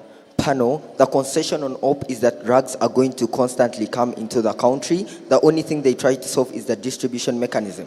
But we tell you that that is not going to happen, since people are constantly addicted and are always wanting to look for coping mechanisms. I think I'm so proud to propose a small clarity on context, and we take the debate. A, on what an illegal drug is. We show you in context that an illegal drug is something that is largely unaccepted within society. We tell you that these things come into the country through amateur labs, and by cutting them, people won't get them anyways. 2, they largely come through porous borders, and which is why we are going to close them down. We think we beat them on that. But even secondly, what a supply chain means. They tell you that the supply chain is influenced by the global market. But we tell you that because the country already has autonomy, it is much more willing not to buy into that. But even secondly, we tell you that the nature of the international community largely doesn't buy into those things. They have things like UN. Most countries like France, China do not buy into drug cartels and addiction. We think they wouldn't much more likely to maybe influence these countries. But even lastly, why Uganda has capacity to implement our policy. A, we think that Uganda would prioritize facilitating this, maybe cutting off this drug supply chains. The reason that is true is because it always wants, people subscribe to it as a social contract. That is the reason why Uganda would have incentive to do these things. I think there is no incentive from the side of the house as to why drugs would constantly persist within society. But even lastly, they do not engage a substantive matter, and as opposition they really have the burden of rebuttal. We still have a lot of matter that exists within the debate. A, on economics, we tell you that demand and supply, the demand in this context is there because demand exists. We tell you that if at all the supply is cut off, the demand won't exist, which is why I told you things like rehabilitation, which is why I told you things like people won't get indoctrinated into taking drugs. The reason that becomes true on our side of the house is because people won't take drugs in the first place, so the demand won't exist. We think cutting off supply is what is most proximate. But even lastly, we think we beat them on the magnitude of impact. We tell you that a significant group of people within society are going to be changed. Most high school students or most adolescents who would be much more willing to indulge into taking drugs won't take them because they won't be existent. But even secondly, we tell you that even those people who are constantly taking them in status quo won't be taking them because A, they are going to look at rehabilitation since they are too much expensive for them. We think that on that side of house we beat them. But even lastly, on the principle of pragmatism, we tell you that parliament is a rational actor and they are the people that make decisions for implementation of this policy. Because they have a lot of logic and because they have to solve the problem in the best logical way possible, they wouldn't even in the very first place buy into the idea that OP is giving because it's not efficient, it's not effective, and it's not practical. We think on that side of the house we are much more proximate to win today's debate. But even lastly, we tell you that buy-in is what necessarily necessitates today's motion to constantly exist. We tell you if there is no buy-in, there is no way their policy is going to exist. They do not extensively prove to us why parliament or like bodies in the country in and of themselves or the actor would be willing to buy into their idea. We think we are so proud to propose.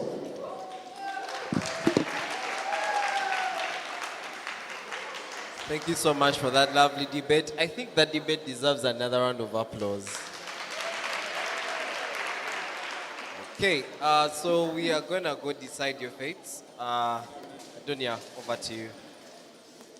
Thank you so much, Henry. Welcome back from that intense final. Please, a round of applause.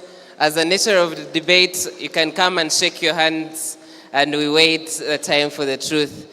The two teams are going to shake hands and welcome themselves from this heated final. And we hope that they will accept any results that will come. One of them is a teacher, another one is a student. it is back to you to give me your feel. Whom do you think is a teacher in this? Huh? Okay, I know they are. You can now take your seats. Whom do you think is a teacher in this? My left, my right. My right, my left. Whom do you think is your teacher? My left, my right. Huh? Someone is saying center. Who is saying center? They are not sure. Let me see those who are saying that left is the teacher. Left is the teacher. Left is a student. Left is a student. But the judges have the truth, and they will bring the truth to us. So I will come you back from that. Was it worth a senior debate? Between the junior and senior, who had a more heated debate? Junior and senior. Junior. Okay. Okay, ladies and gentlemen, I will now take this opportunity to welcome Mr. Eric. Mr. Eric is the head TDN, and he will be welcoming the person that is going to speak to us next. We have, okay, David says let him step in for the head TDN, Mr. Eric. So David. Well, you are not living here. I am not leaving. Yes. I just want to stand here with you. Please give me the strength. So that next time I also contest, I also pass through. Good luck, David. How are you doing? I'm doing well, sir. Yes, welcome you, please. Speak to us a few things concerning yesterday's rounds, by the way. Storytelling and news anchoring. All right. So I am going to have a few words that I'm going to say. But before, I would like to inform us that shortly after here, we're going to be having a presentation. After that presentation, we're going to go for break tea. And then after our break tea, we'll come back for the awarding ceremony. Well, I have good news for those that participated in speech events. That is storytelling, poetry, public speaking, news anchoring. All those that participated in the senior and junior category, you will not go back empty-handed. At least there's something for everyone. All these trophies. Yes. A school that doesn't go out with a trophy, then I don't know. Yes. You can't, and I think that deserves a bigger round of applause. Those that really participated know the feel of it. But secondly, the finalists for poetry, all of them will be walking away with medals as well. That is for the senior category. That also deserves a bigger round of applause. Well, yesterday we had our finals, and for those of us that attended, it was mind-blowing, it was educative, but overall it was impressive. Why? Majorly two reasons. As Adonia here would agree with me, that the little angel of the primary category really did us justice in this particular tournament. And for me, the truth is, when I was in P3, when I was in P3 and P4, trust me, I didn't even know how to mention my name in public. I will tell you the truth. And most of you are here. You have made it. You know, you are probably in government. You are probably a teacher. You're probably a doctor, a lawyer. But if you trace back where you came from in your primary school, trust me, you'll realize you even didn't stand up for a position as a class monitor. You'll agree with me. You couldn't maintain a statement for 1 minute. But here we have little children who have the ability to analyze a task that has been given to them, whether by the help of their teachers or not, and be able to fluently deliver it before an audience, live. That is not an everyday thing. And really, these little children deserve a bigger round of applause. And I think as all of us who are adults here, who these little children look up to, we have a norm that sustainability is the way to go. That we need to leave a path for the young ones. And I am sure, by you supporting these initiatives, You do not only present yourself to be seen or for people to recognize who you are and what you do, but you give a chance, you give an opportunity for a young child outside there to expose themselves. You give a chance to the little ones to show themselves. And you never know that that simple gesture of supporting a tournament, of ensuring that your presence is there to empower these particular children, is that little drop of water that you are pouring to this plant that is growing. And that is a very big move. Please, for everyone that has been invited for this nationals and this awarding ceremony, please, I would request the audience to give them a bigger round of applause for making it here, for creating time to be here with us. That is not something that, comes every day. And lastly, before I give back to Adonia to continue entertaining us, I always have one saying. I have been in the debate circuit of Uganda since 2017. I attended my first nationals in 2018. And ever since then, I have never looked back. I have been in the circuit. I am a teacher by profession. But right now what I do is not even related to the geography and economics that I teach. It is debate, it is speech, it is poetry. That is where my work is centered. My biggest success as an individual, as David Adungo, is to not get the biggest trophies, is to not get the medals, is to not get the money, because all that is vanity when I enter the grave, but is to leave a legacy that 50 years from now, a young child who saw me at TDA Nationals will say, the reason as to why I am a president, the reason as to why I am an MP, the reason as to why I am leading here and there, the reason as to why I am in Canada, the reason as to why I am working for UN is because there was a certain gentleman called Adungo David that introduced us to the thing. And that is my greatest success. Because we want to leave that legacy. That is the legacy that we want to leave. I'm a proud coach. I've coached very many people. And last year, when we had PAUDC, a continental tournament, Chambogo University was represented. A student of mine participated, and he won the nationals. Imagine, out of Africa, you have a Ugandan winning a public speaking competition. That is something beautiful. It goes down in history that is what we have done.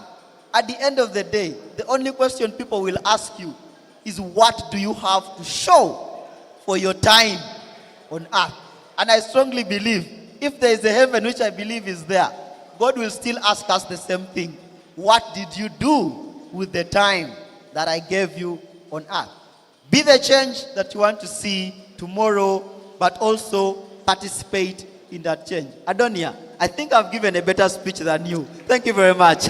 Thank you, thank you. Now, David, you're sounding like a motivational speaker, but my last comments on what David has said, what would the world lose without you?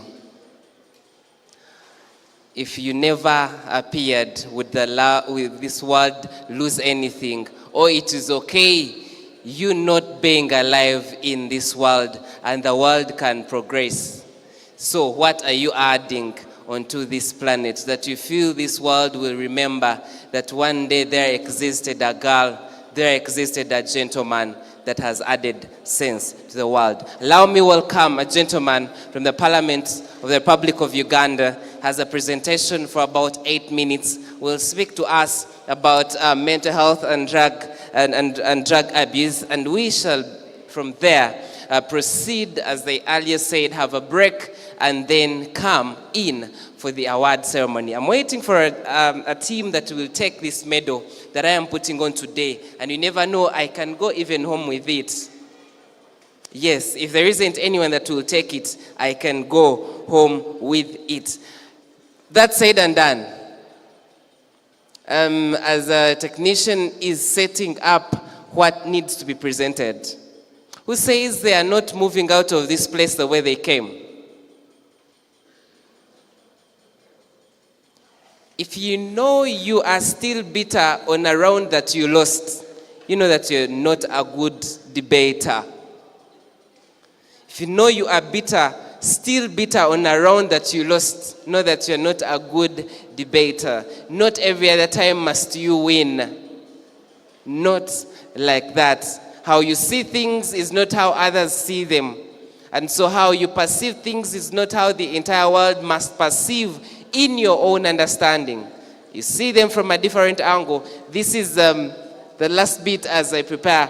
When you see a forest and you're standing on the east, the tall tree you see from the east might be the shortest someone will not see when they're on the west. So depending on the direction of the forest you are in, you will see which is the tall tree. So it means that we do not basically have one distinct tall tree, but it is dependent on what direction you are seeing it. So the way you see arguments and views is different from how some other person sees them. And of course, the judge will tell you, according to how this one has perceived and explained, can actually merge as the best out of this debate. So ladies and gentlemen, this has been a learning environment that I feel needs to be appreciated by gentlemen and ladies that put their heads together to provide us with platforms, provide us with abilities and trainings to speak, to learn how to argue out facts, and also to add something. If you saw the primary children here, my thinking was like, these people can do a dissertation. For those that have done dissertation and research, and maybe these kids can, at their class, give them a topic and do a research because they already know the skill that they have used to get the content they have. And so this is something that only comes with debate. Of course, there are some things that come with other sports, but I believe that debate gives an extra. Now, to the representatives of the parliament, I always think that we also need to be given the 1 point. Is it 1.5 for sports? What weights for senior six the sports personalities? Are they 3 or 4? So we need the 4 points because debate is not a game for easy people. So please consider that and we also be awarded. Isn't it? Who supports me? That such people that have national certificates from debates where we come and do research, where we come and do extensive reading as people who do football and run and other sports, we also need the 4 points, right? Isn't it? Yes. So people from parliament, I know you write small cheats. Please send that small cheat to the people responsible, and we can also be awarded even from the time we spend here putting in more effort. Isn't it? Thank you so much. If at all the gentleman is ready, I will take this opportunity to welcome him to do the presentation, and we shall proceed. Thank you so much, and you are welcome. Thank you very much. Thank you very much, Mr. Adonia. A very good afternoon to you all. How are you? I'm very impressed with the presentations you've been doing today and through the last couple of days. And I'd just like to say good luck to the winners of today's finals. Now, my name is Simon Mugisha. I work at Parliament of Uganda in the media office. And I work with my colleagues who are here together with our director. And we've been supporting you with the information on Parliament because this is the pedestal where you begin as you find your way to leadership positions, different leadership positions.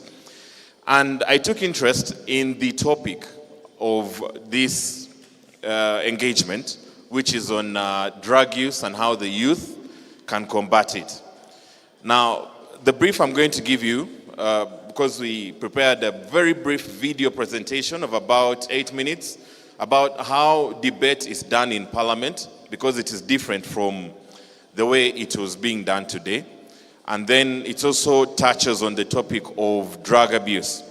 Now, there's something called the Narcotic Drugs and Psychotropic Substances Act. Now, an act begins as a bill. It is introduced either by a member of Parliament as a private member's bill or by the government. Now, the minister in charge of a given bill, whether it is on the health sector or education sector, has to first take it through cabinet. It's approved by cabinet, the ministers and the president, and then it is brought before parliament. Now, in this particular case, we have what we call the Narcotic Drugs and Psychotropic Substances Control Bill that was introduced in 2023. That was on Tuesday, 23rd May. It was introduced by the Minister for Internal Affairs. Now, this is because anything to do with punitive measures that are executed in regards this particular law, it is the Ministry of Internal Affairs and the organs, especially security organs, that are supposed to implement it. That's why it was brought by the Minister for Internal Affairs. Does any one of you know who the Minister for Internal Affairs in Uganda is? Who? Correct. General Kaendo Tafe. Clap for him. That's very good. I'm sure many of you know who he is. He's a retired general, and he is a minister in the cabinet of Uganda.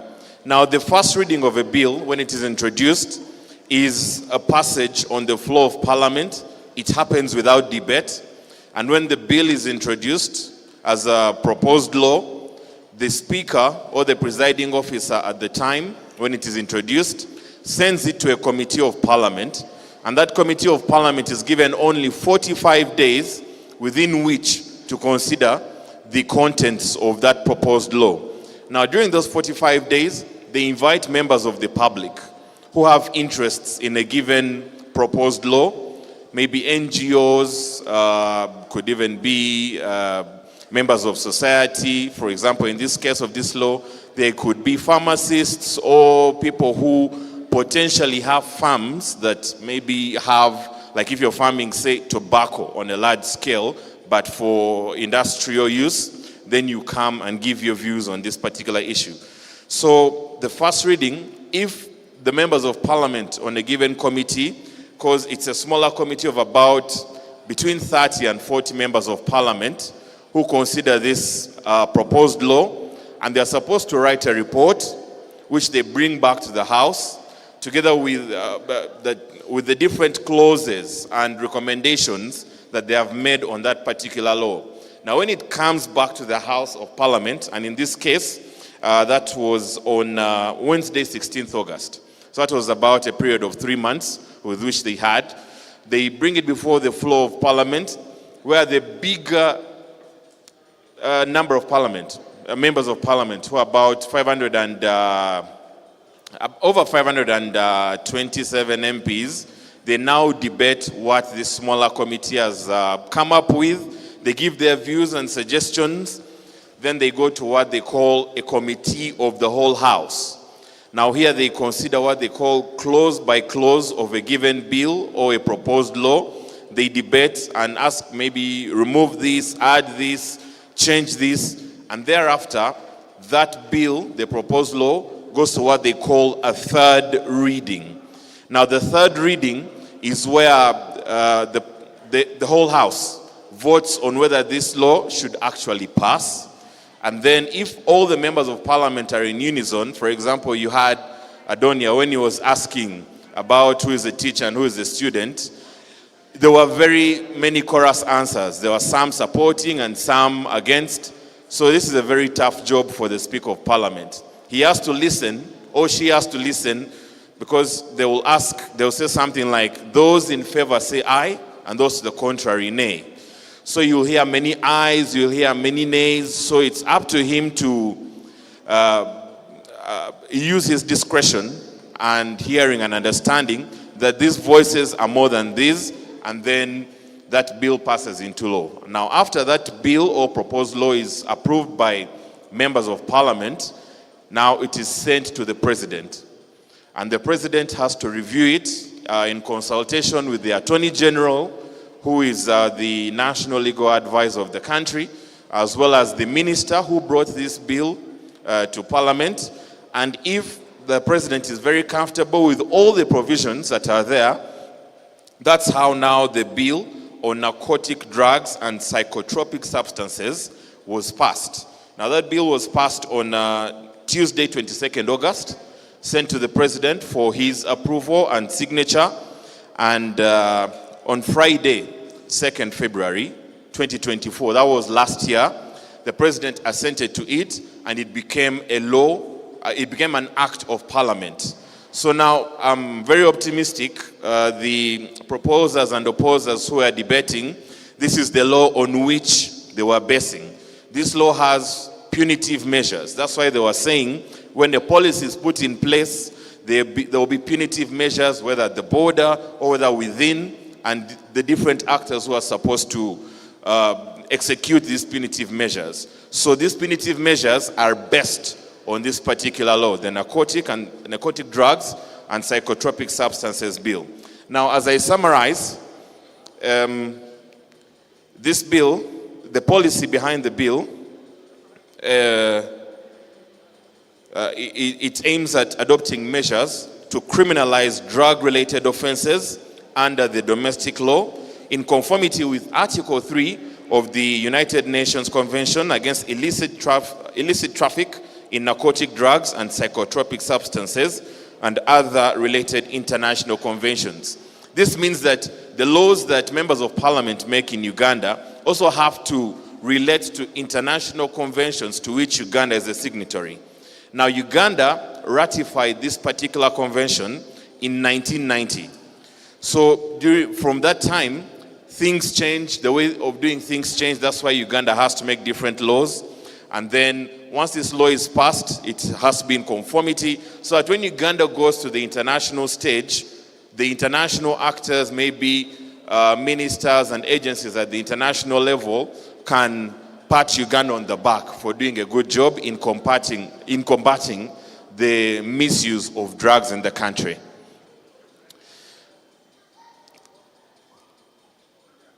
Now, when the presentation is ready, we can have it played. I think that will be ready in a few minutes, if you do not mind, before we go for the break. Now,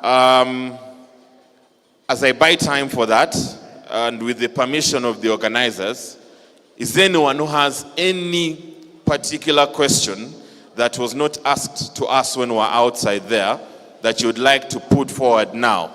Maybe one or two questions. I can take a question from the youngsters and a question from the seniors and even the teachers.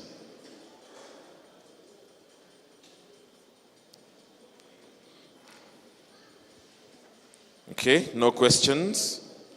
That is a bit worrying for people who want to be members of parliament.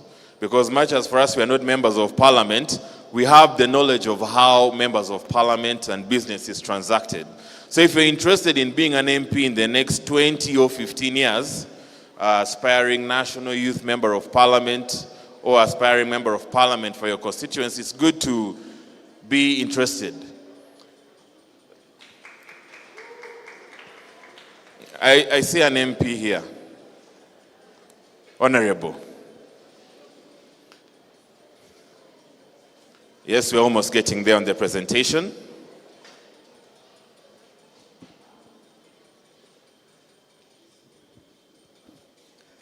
Thank you very much, sir. My name is Mrunji Adolf. I'm a student of Ntale School in Senior 3.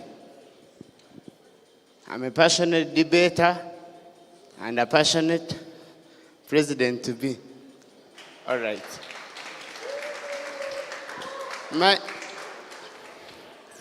Mine is not a question, but a humble request. In Uganda, we have different organizations. We have the Olympic Committee. We have the national team in all sports. And we see government funding all those programs. But we have the national debate cranes. These people fund their trials, and after making it to team, these people fund themselves to represent the country, of which I think some level of, because we are transforming lives through speech, and if we achieve this as the best case scenario, then I think government should take a priority and also include the national debate cranes on budget. because we are talented people, and not every person on the debate cranes can afford the fees. You find a team has to represent a country in the United States, and a person is requested to pay 4 million. These are people who need studies. I think at the best case scenario, Uganda's budget should also take into consideration things like co-curricular activities where debate is inclusive, so as to make Uganda shine at international level. I beg to submit. Thank you. Thank you, His Excellence to be. A very big point. I can see someone who will be ensuring policies or very key issues are brought on the floor of Parliament. Now, just to give a quick response in as much knowledge as I have, the national debate cranes. Now, they are entities that are recognized by government, and you have to go through certain stages to be recognized by government so that you receive funding. During the budget, when it is brought before Parliament, for example, the Minister for Education and Sports brings, the government brings ministerial, rather a budget framework paper, and at some point is what we call ministerial policy statements. Now, these ministerial policy statements have budget estimates for different ministries across the country. Now, the Ministry of Education and Sports, in its ministerial policy statement, has it has budget priorities, budget estimates for different issues, which they bring before members of Parliament, and the minister has to defend these so that members of Parliament can consider in that committee, say the Committee of Education and Sports, take it now to the larger house and also present the needs of the ministry that has come before them, and then members of Parliament can vote on whether to give that amount of money for those different activities. Now, the national debate cranes, I'm not very well aware if it is an entity or an organization recognized by the Ministry of Education and Sports, but if it is, then as Adonia was saying, lobbying has to be done to ensure that substantial funds are given to the Ministry of Education and Sports to support that kind of organization, which now ends up trickling down the funds. Hello? The funds now to the students who want to who are supposed to be supported to go to the international level or even in the national level. So it is an entity that is supposed to be recognized by government in this regard, the Ministry of Education and Sports. So once you clear those parameters within the ministry, then obviously the ministry brings the funding request to Parliament, and if it is well supported, the funds can be provided. That is my knowledge about that particular issue. Please allow me to take just one more question and then we play this clip. Please come.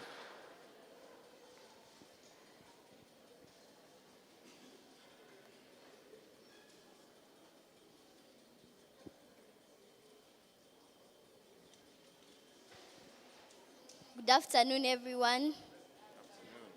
My name is Athamie Bernadette from Koloma Primary School, and I am in Primary 6. I have a question to ask.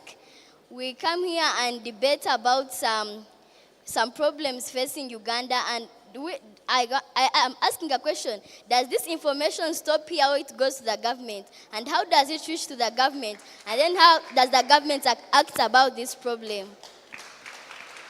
Thank you. Thank you very much. Let me invite my senior, Madame Nabasumba Agnes, to give a response to that. Thank you for that question. We need to know if what we are debating here is going to reach the ears in the corridors of Parliament. Good afternoon, ladies and gentlemen. My name is Agnes Nabasumba, as he has mentioned, and I work with Parliament. One thing I can tell you is that we, as staff of Parliament, we are very, very excited and happy to be with you during these debates. And you know, you always get an opportunity every end of December, most of the times, to visit Parliament. And when you come, a report is usually made. And all your issues that you debate here are put into that report. And that report is presented to our seniors, our members of parliament. Some of them participate with you, and they carry some of these issues. That's why we have come up with, you can see the laws that are coming up, the narcotic law, the law against drugs, you know that. All those issues are picked from you, the young people. Just know that Parliament of Uganda is very supportive to you, the young people, and that's why this topic was very, very important for us to make sure that at least we are here to listen to you. And you have seen us participate in other activities like Drugs Apana. How many of you have attended such an activity? Drugs Apana, where the children, you, the young people, the youth, are saying no drugs, okay? Yeah, we usually support such kind of activities and any other activities of you, the young people. So we are very happy and extremely excited when you invite us to participate in most of your activities. Thank you. I hope I've answered your question. Thank you very much, Madam Agnes. I hope you've got, are you satisfied with the answer? All the things that have been debated here will definitely get to Parliament and then they can be pushed forward. Thank you very much for your kind attention. May we please watch this clip? It's a clip about, just snippets, about how the Narcotic Drugs and Psychotropic Substances Bill was brought to Parliament and later passed. It's about 9 minutes of video, but then the debate spanned about 2 full days of debate, and thereafter, even at the third reading of the bill, the debate went on for almost about 2 hours. So it was something that was debated on intensively, and in case you need a soft copy of that particular law, it is on the Parliament of Uganda website. You can always find it there. So may we watch this video, and then my colleague will come and take us to the next program. First reading. Right Honourable Speaker and Honourable Members, I beg to move that the bill titled the Narcotic Drugs and Psychotropic Substances Bill, Control Bill, number 14 of 2023, be read for the first time. The certificate of financial implication is available and accompanying the bill. I beg to lay Right Honourable Speaker and Honourable Members. The Narcotic Drugs and Psychotropic Substances Control Bill 2023. The bill is accompanied by a certificate of financial implications as required by Rule 118 of our Rules of Procedure, and it stands referred to the Committee on Defence and Internal Affairs as per Rule 129 of our Rules of Procedure. Bill third reading, the Narcotic Drugs and Psychotropic Substances Control Bill 2023. Right Honourable Speaker and Honourable Members, the Narcotic Drugs and Psychotropic Substances Control Bill number 14 of 2023, third reading, in keeping with Rule 137 of the Rules of Procedure of Parliament, I beg to move that the Narcotic Drugs and Psychotropic Substances Control Bill number 14 of 2023 be read for the third time and do pass into law. Colleagues, I have some of you who had clauses which you wanted to recommit, and I was informed. So I can start with the Chair, Committee on Defence. I'd like to move under Rule 138, I beg your pardon, for recommittal of clauses 18, 19, 52, and 69 of the bill. I would like to move. I proceed under Rule 138 to move a motion to recommit the fourth schedule of the bill and consequently Clause 2 and Clause 90. I beg to move. Thank you, Right Honourable Speaker. Under the same rule, I want to move that we recommit Clause 8. Is the motion seconded? Yes. Honourable Komakech, Honourable Kakembo, Honourable Serwaji, Oporot, Namisindwa. Once we have clauses for recommittal, we go back to committee stage. So it's at the committee stage where the justification and all will be put, and then we put a question and you see whether members agree or they don't. So for each and every clause. Bills committee stage.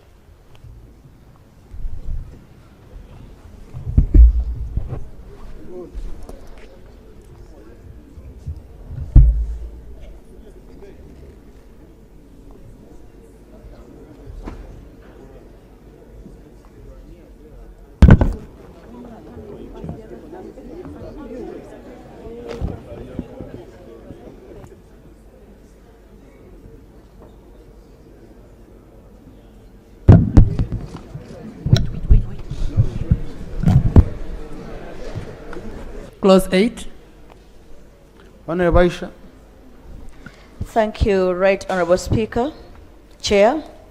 Right Honorable Chair, Clause 8 is about removal of name from register. And it states, where a medical practitioner, dentist, or veterinary surgeon is convicted of an offense under this act, he or she shall, notwithstanding any other written law, be liable to have his or her name removed from the register of practitioners licensed or registered to practice within Uganda as the medical practitioner, dentist, or veterinary surgeon, as the case may be. Right Honorable Chair, the amendment I seek is to add in police officers and army officers.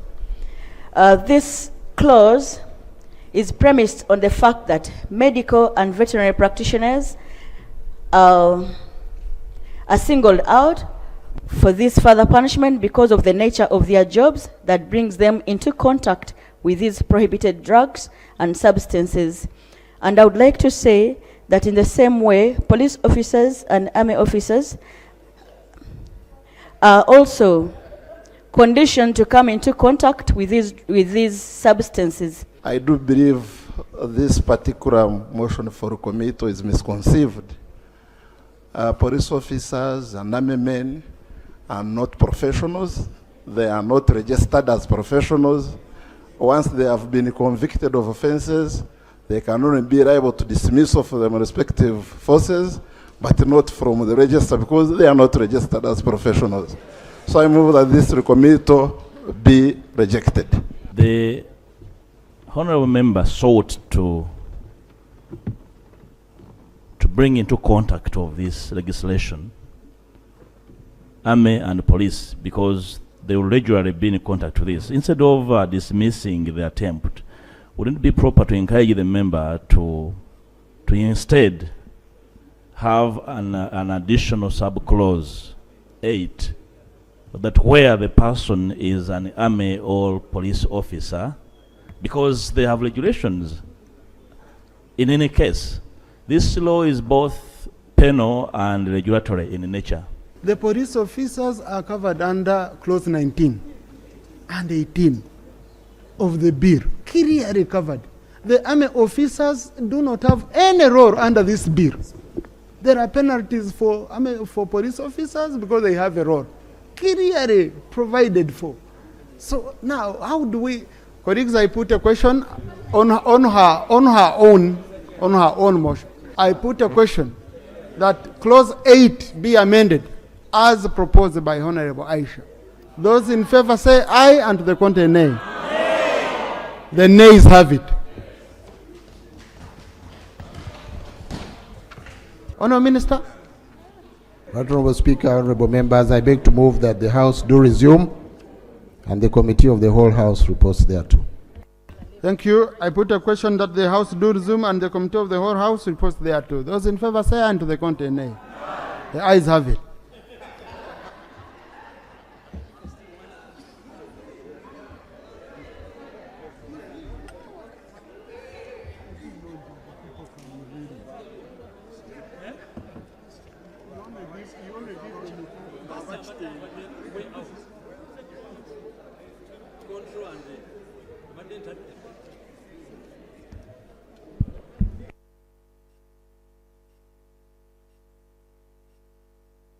Report from the Committee of the Whole House. Honorable Minister.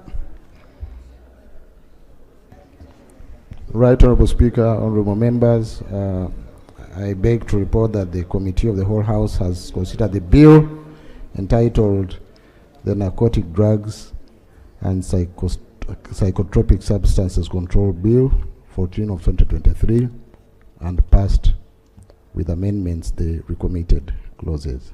I beg to submit. About the question that the report of the Committee of the Whole House be adopted, those in favor say aye, and to the contrary nay. The ayes have it. Bill third reading. Honourable Minister. Right Honourable Speaker and Honourable Members, I beg to move that the bill entitled the Narcotic Drugs and Psychotropic Control Substances Bill be read for the third time and do pass into law. I beg to move. I put the question that the Narcotic Drugs and Psychotropic Substance Control Bill 2023 be read the third time and do pass. Those in favor say aye, to the contrary nay. The ayes have it. A bill for an act entitled the Narcotic Drugs and Psychotropic Substances Control Act 2023. Thank you. Honorable colleagues, I want to thank you. I want to congratulate you. Honorable colleagues, when we are passing laws, it's lively for us to argue. Yeah, and you present issues of your constituents. And I want to thank you.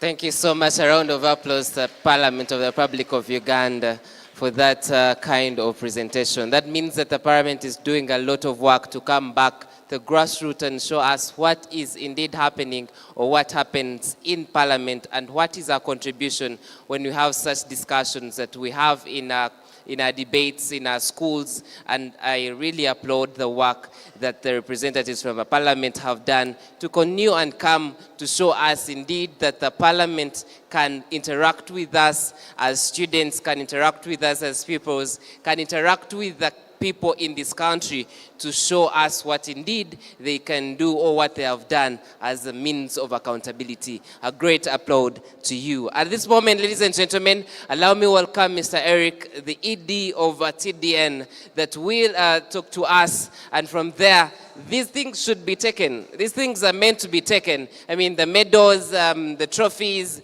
all things here. I've seen great things from Parliament that they have come with. They are meant to be taken, and we are going into that session, and briefly we shall be calling it a tournament, a successful one. Mr. Eric, please a round of applause to Eric for being the head and mind behind this successful event. You're welcome.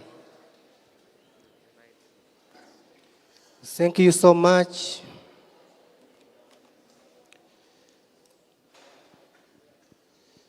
Our guest of honor and your team from Parliament of Uganda, the head teachers and directors present, the patrons, the debaters, ladies and gentlemen, we are so much privileged to host you in the Ntale school. We can't take it for granted. And we say the glory shall always return to the Lord. My guest, I don't have a lot to say. I would love to sincerely thank the Lord for bringing you safely from Kampala up to here. In the same breath, I would love to thank all the patrons. I wish you could all stand up wherever you are. Patrons who are here, could you stand up and we clap for you?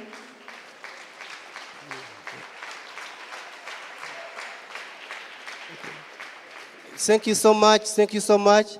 All the debaters, primary and secondary, could you all stand up as you clap for yourselves?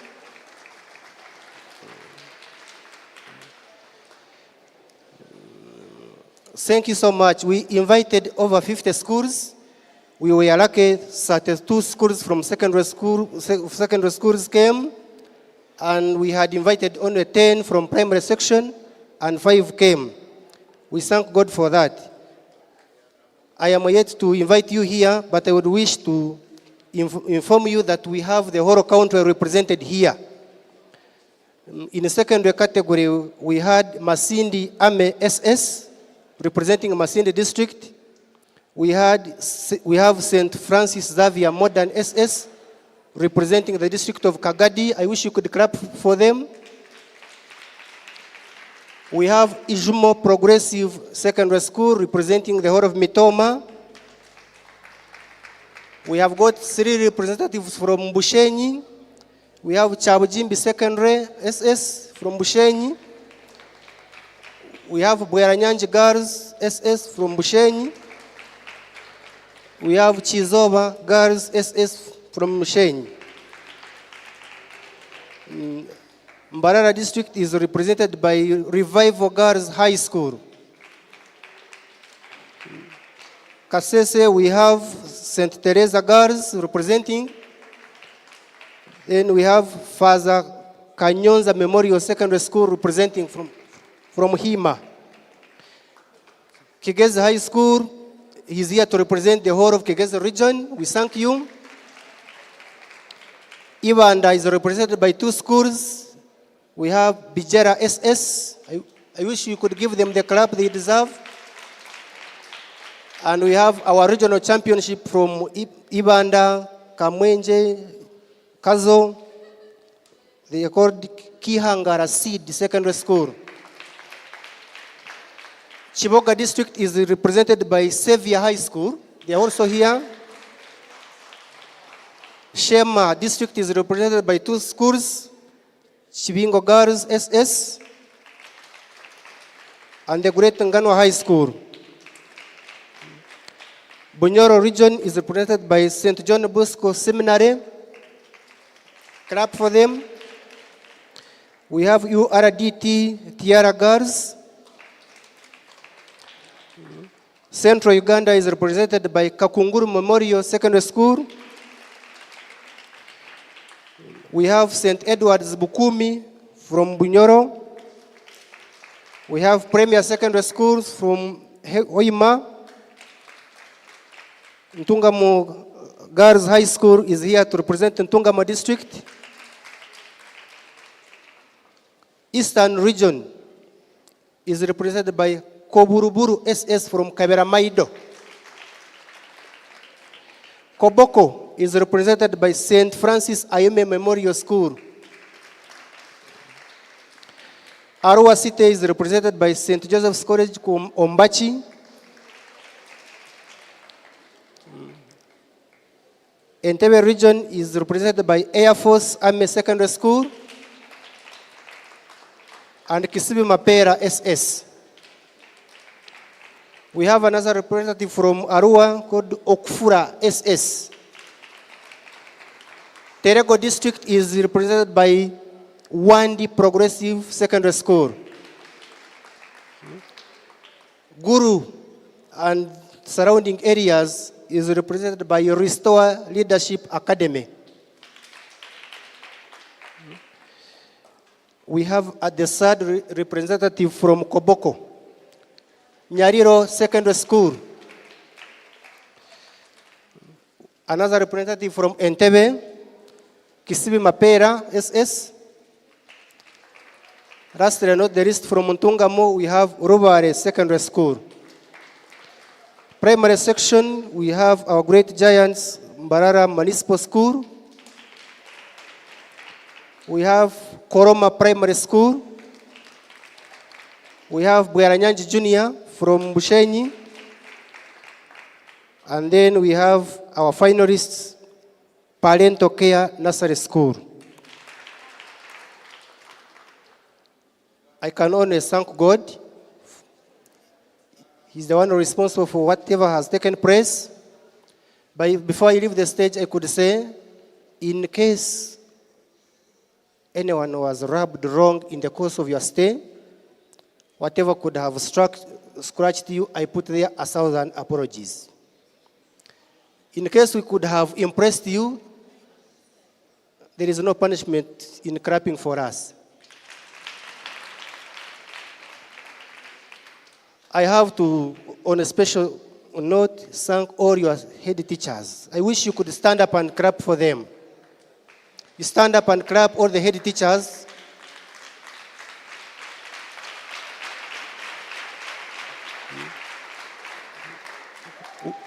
Wherever they are, we say, thank you so much for accepting to allow the students to come, allow the teachers to come. It takes a lot of financial sacrifice to do that, considering that debates in Uganda is done absolutely privately. And we can never thank you enough.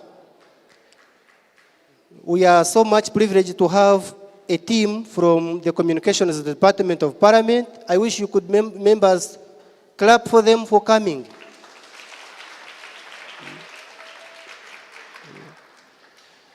The genesis of this championship was tied on what is currently taking on in Western region. My chief guest, this is not a secret. Currently, Western Uganda is a defending champion in the areas of HIV and his brother AIDS. What is so shocking is that the statistics that we have in Mbarara alone, they are bigger than what we have at the national level. So as the people in the teaching fraternity who could not keep on watching, we decided to create awareness. And then as we were making our private research, we discovered that much of the spread of HIV is associated with the drug abuse. And consequently, drug abuse is becoming a problem in all schools, and it is also a problem in our families. So, we could not wait to cry to the government, like the former president of America, who said, don't wait, don't ask for what the government can do for you, ask for what you can do for the government. We are supplementing the government effort, but we call upon the government and all other stakeholders to also support our effort in transforming young people through speech. Throughout the discussion that we have been listening to, young people are giving candid evidence that drugs are in schools, and what is so shocking that the way they penetrate schools, it cannot be the alertness of the wardens, not the matrons, not the vigilance of teachers on duty, but it is students themselves realizing that whatever is going on is going to affect them, and they change the status quo. Otherwise, the situation is much more bigger than what the eye can see. Nevertheless, we are not idle, and we are not promising to step aside. We have to continue sensitizing, creating all the necessary awareness, and we beg that as you go back to Parliament, you let them understand that we are not idle as a teaching profession. Whatever they are thinking about the teaching profession, they should think faster and quicker before the situation grows out of hand. I could go and on, but for the interest of time, I would beg you, Mr. David Masaja, to come over and give us a second of your wisdom.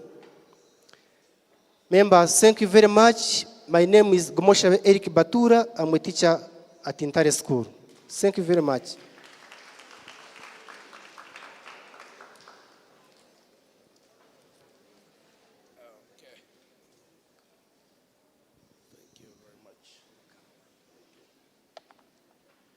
Yeah, thank you, Eric. Our host, the headmaster Ntale School, the various head teachers of the participants present, patrons of the debating clubs present, the chairperson, TDA, which is organizing this, pupils and students of the various schools are present, parents of the participants present, my colleagues, staff of Parliament, ladies and gentlemen. We are happy, and indeed very happy to be here with you today. When we were approached by TDA about joining hands to come and take part in this debate. We were indeed honored because one of our major objectives is to take Parliament to the people. And from the interaction we've had for the previous 2 days, including the video that you've watched a few minutes ago,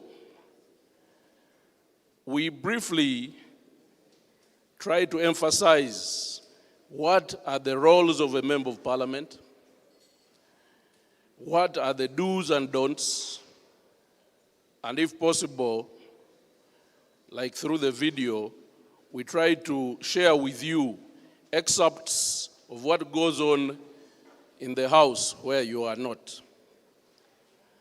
Now, back to the point of debate. Debate is a very essential part of our lives since it's part of communication, which is very key in our day-to-day lives. It polishes our listening skills. It polishes our reading skills. It polishes our writing skills, which are core in communication. And from the little that we've been able to listen to from the students and pupils, we're indeed grateful to the patrons who have coached these people and made them ready. When you listen to some of them speaking, you might imagine that they are robots, because the speed at which they speak in order to pass on the point within the given time. If you are not a keen listener, you might not make anything out of it. There are particular students who I saw in Budo last year, who were in Budo last year. I don't have their names off cuff, but at least I know their faces. And I saw them again today. The speed at which they were speaking in Budo last year, I think either is the same or even faster this year. I commend them for that. Then we were discussing with Simon there the debate by Ntale School and I think Beranyanje. Okay, Ntale School in Budo, I think, took the national trophy. And I think only one of the people who were in Budo last year participated. The one who was seated here, who was putting on shorts. And I was telling Simon that even last year, that is the speed at which that young man was talking. So just listen keenly, and you'll be able to comprehend what he's saying. Then the young girls from Beranyanje were also very impressive. I was looking out for one of our colleagues, Anojo of Beranyanje, but she's here. Now she was very far from me. I wanted to tell her that your school is doing a good job. So anyway, the winner will take it. I don't know who will win, but we were impressed.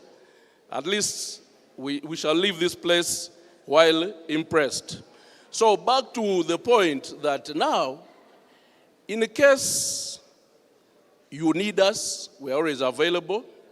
It's part of our role to come out to the public and share with you what goes on in Parliament.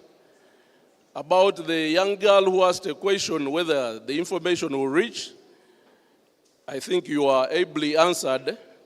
But for other members, at times what could happen is that you as members of the public, you could sit down and write those issues that you feel that you want to be passed on to Parliament. When you write, you have members of Parliament, either youth members of Parliament, you have your area members of Parliament, through whom such petitions can be forwarded to Parliament and tabled on the floor of Parliament.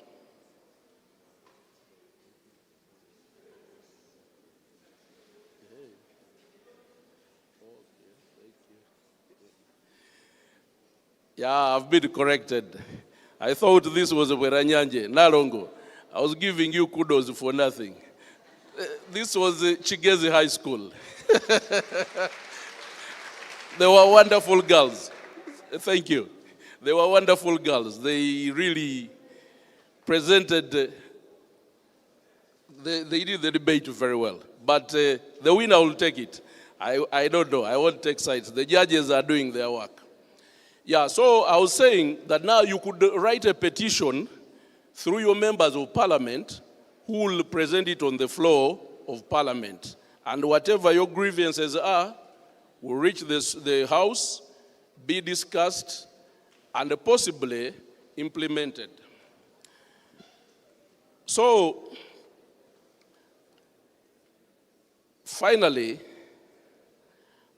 I would like to request, like I did last year in Bodo, because we said that other than the debating clubs, we also interact with what they call the youth parliament. As Simon was saying here, if at all the national debate, is it cranes, are not a registered entity, let it be registered so that you can go through the Ministry of Education, table your budget through the Ministry of Education, and it reach the floor of Parliament, so that maybe you could be allocated a budget for your activities. Once that is done, you are assured of funding. But you know, even the Bible, they say, knock.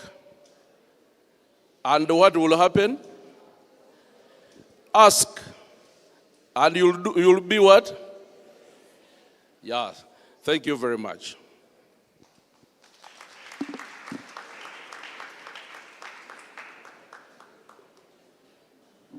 Thank you so much for that brief official communication, and we applaud you once again for traveling all the way from Kampala to come and make it official here, not even sending a representative, but coming by yourself. It is one thing that I really appreciate, that you have accorded respect that it deserves for this very tournament. So ladies and gentlemen, please appreciate his communication and welcome it. And he says that the doors of Parliament are open. Parliament is not only that a place where you see people, or house where you see people are discussing or maybe arguing from, but Parliament is a very wide institution that you need to appreciate and study it so that you can know where you can belong or pick interest. So finally, there is a moment that is coming in where we are going to award.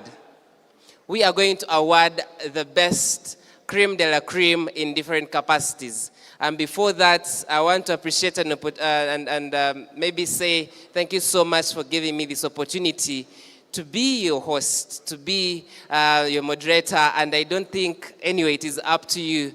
I don't know whether I've done it well, but thank you so much. I want to thank Revival TV that has called up me to come and be here, stream live, and have this debate tournament live and share the world with the experiences. When you go back home, get that YouTube, get there, and you can watch all the sessions that were happening in here, not in other rooms, but in here. Trust me, you'll be able to catch up. I still have a clip that in 2018, I debated at Parliament.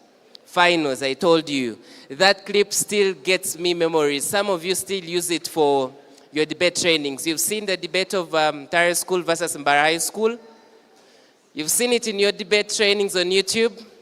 Yes, that still gets me that indeed, once you stand out, trust me, what you're doing here will come back to you later on. So that still rotates around me, and thank you so much for that opportunity. I am Sigire Adonia. I am a student as you are. I'm a master's student of law at master's level, and I still work with Revival TV and radio. I'm also working with Bishop Stuart University. What else? I'm a public speaker. I have debated for my life from primary 5 up to now. That means that at least I know what is happening and taking place. So if you are under pressure, I can tell indeed the pressure you are at right now, I have faced it before, and indeed we are giving you the very best. I'll begin with Rin. Rin will give us details of who wins what and what do they take. Then finally, when I come,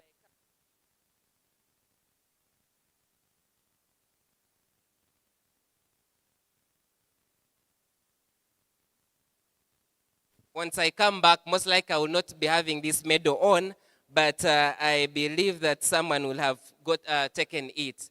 But lastly, everything that you've done in this tournament, don't count it as a loss. Even when you have not won just one round, don't count it as a loss. Trust me, you've not kept the same. Pupils in primary, secondary, students, those judges that are here were once like you in your shoes. They are at university, some of them have finished. They were once in your shoes. And they are not just judges because they were picked up, but they started at this level. I have seen Berak. Berak, where are you? Berak judge, please stand up for recognition. I've seen Berak from senior 2, and trust me, he is there because he has fought for it. And you can as well be in their shoes. And next time we shall be saying that Judge, where is Otafire? Otafire, stand up. We shall be saying Judge Otafire was unjust and was unfair. Then, trust me, we shall be waiting for that. Rin, please step forward and we roll on to see who takes up what this very afternoon. Thank you so much. All right. A good thank you to everyone and a good afternoon as well. We want to thank all the different schools in your capacities for being able to make it to this inaugural nationals. We know how much efforts go into lobbying institutions to have participants at this competition, and that in itself is no mean achievement. We'll first start with school awards. We'll then move into the sportsmanship awards. We'll move to the news anchoring, storytelling, poetry, public speech, and finally crown of the ceremony with the debate awards in that regard. Just a quick one, we'll be announcing the school. We expect probably the patron, maybe perhaps the students, to come and pick the school parcel. We hope this certificate can reach those schools, and thank them immensely for being able to facilitate your stay at these specific nationals. So, all right. So, because Mr. Eric Batura was our host for this year, it will also be a honor to invite Mr. Eric Batura to award the schools and thank them for their participation in this specific event. So we'll start with the school awards, just wait a quick one. So the first school, let's have Air Force Army School Wakiso. Let's give them a round of applause. Air Force Army School Wakiso, please come and pick your parcel, Air Force. Okay, Air Force. As Air Force makes its way, Bijera Secondary School, you could also usher in Air Force. Okay, all right, so they are coming, they're coming. Okay, Bijera Secondary School, please make your way. Bijera Secondary, give them a round of applause.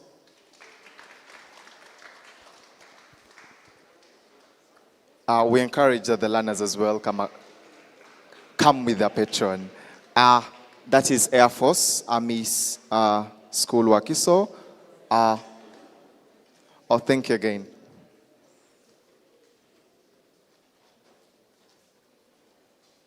Okay, let's have Bijera Secondary School. Bijera Secondary School.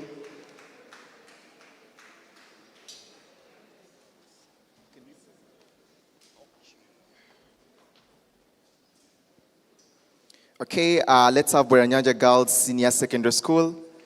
As Bweranyanja prepares, Koloma Primary School, rather Bweranyanja Junior School, you also make your way.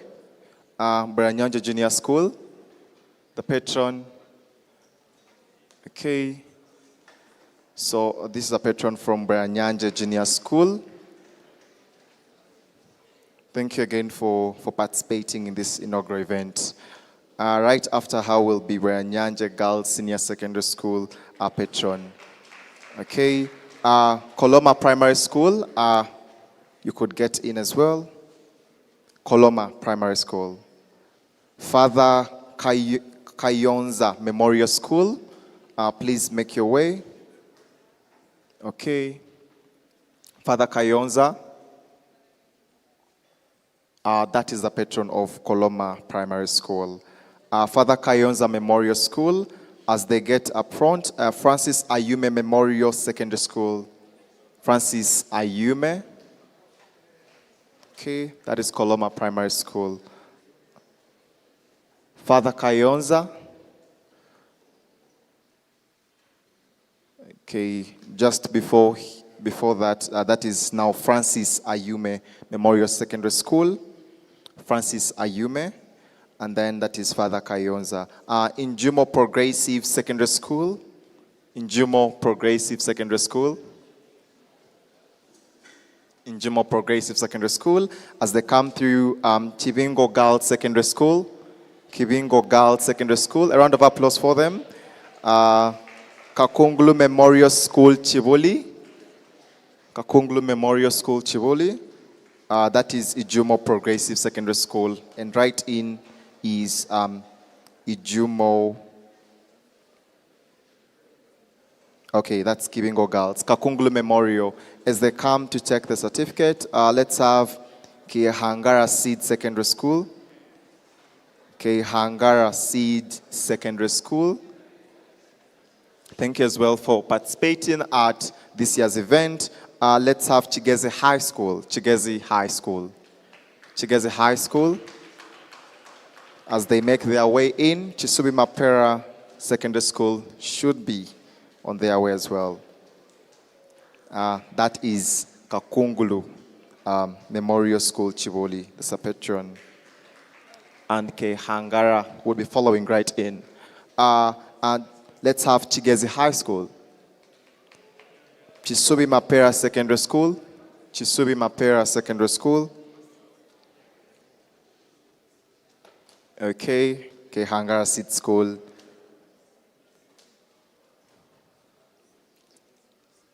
As Chisubi Mapera gets here, let's have Kobulubulu Secondary School, all the way from Eastern Uganda. Let's give them a round of applause. It's quite a journey. Kobulubulu Secondary School. As they get in, let's have Chabugumbi Secondary School. Chabugumbi Secondary School. As they get in, let's have Cheizova Girls Secondary School. Cheizova Girls Secondary School. As Cheizova makes their way, let's have Masindi Ame Secondary School. Masindi Ame Secondary School. That's the patron of Cheizova. Masindi is on their way. Mbarara Municipal School. Mbarara Municipal School. Mbarara Municipal School. As Mbarara Municipal makes their way, Nganwa High School, you should be in your way as well. Nganwa High School. That is Mbarara Municipal, Nganwa High School.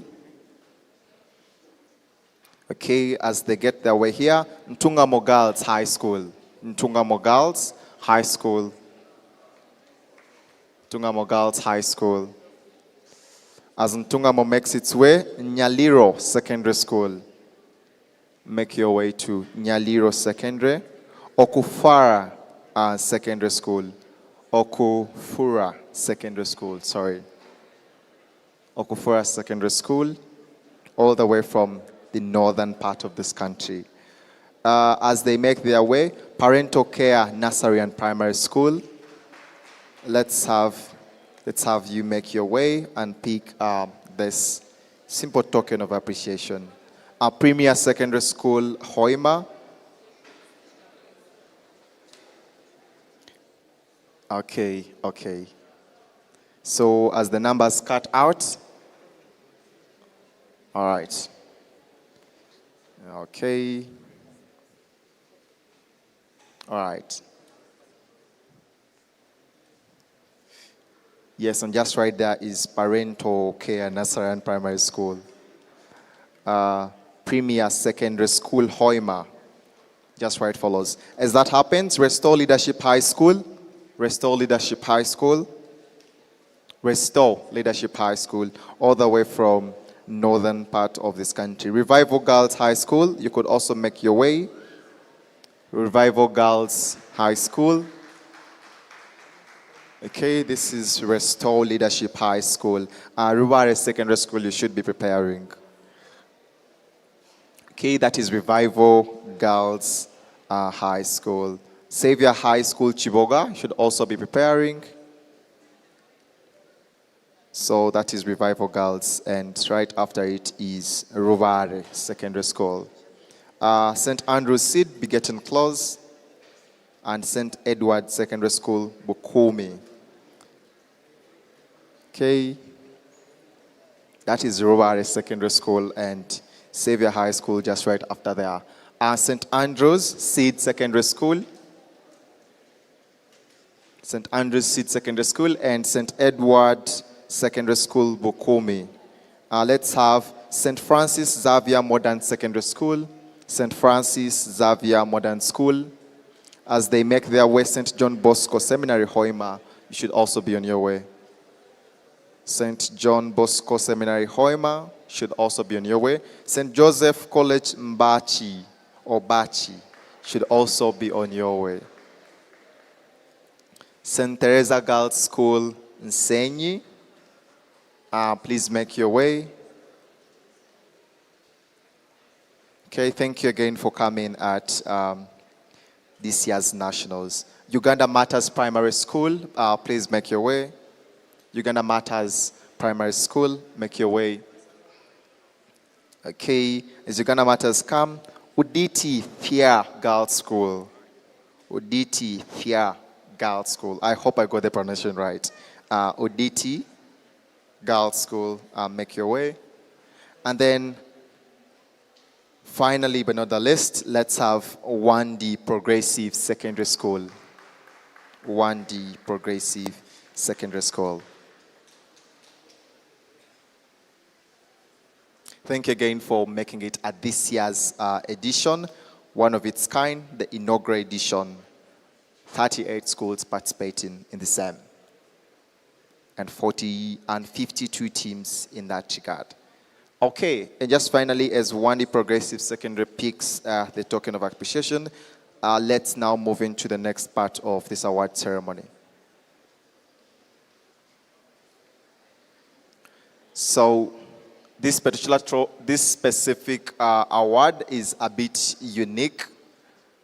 We did not initially plan for it, but because of the tension, the resilience, and how we're able to see how the rounds fared, we felt that it was prudent that we recognize such remarkable strides. We will be introducing the Sportsmanship Award from this specific competition. Note that the rationale under this award was the consistency these young players are most likely portrayed. Quite often when you lose rounds, it's very discouraging for a lot of speakers. And for most of them, they're either sobbing or most likely aiming at pulling out of the tournament for the same reason. These young players, despite their performance on top, they were able to pull through, and it was a resilient and consistent fight. The Sportsmanship Award for this year will go to Branyanji Junior School that constitutes Arinaitwe, Ainomgisha, and Ntangave. Thank you again. Thank you, Branyanji Junior School. This Sportsmanship Award goes to you, and it's an emulation for the same. They are pretty youngsters in junior school, but they were able to do that. We think it was remarkable and it's worth recognition. Again, yes, Eric would usher into that award. The third speaker, Ntaga, is it Ntagave? Yes, should be that. You were part of this strong team that pulled off such a an awesome journey. Thank you again. Keep debating and keep growing in that regard. Let's give them a round of applause. It's not easy. It's not easy. Awesome. We hope to see you at subsequent editions with the same energy, with the same vibe. Thank you again. I'll also thank Eric for awarding this specific category. We will now excuse him for now, and we'll have a round of applause, a round of applause. They just did good, just did good. Okay, and so for this final awards, we shall be going to the speech event awards. I'm not in that capacity to announce these results. I will call upon David, the co-adjudication for this track, to award this SEM.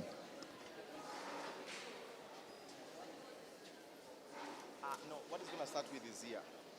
Starting with news anchoring, storytelling, blah, blah, blah. All right. Hi, everyone.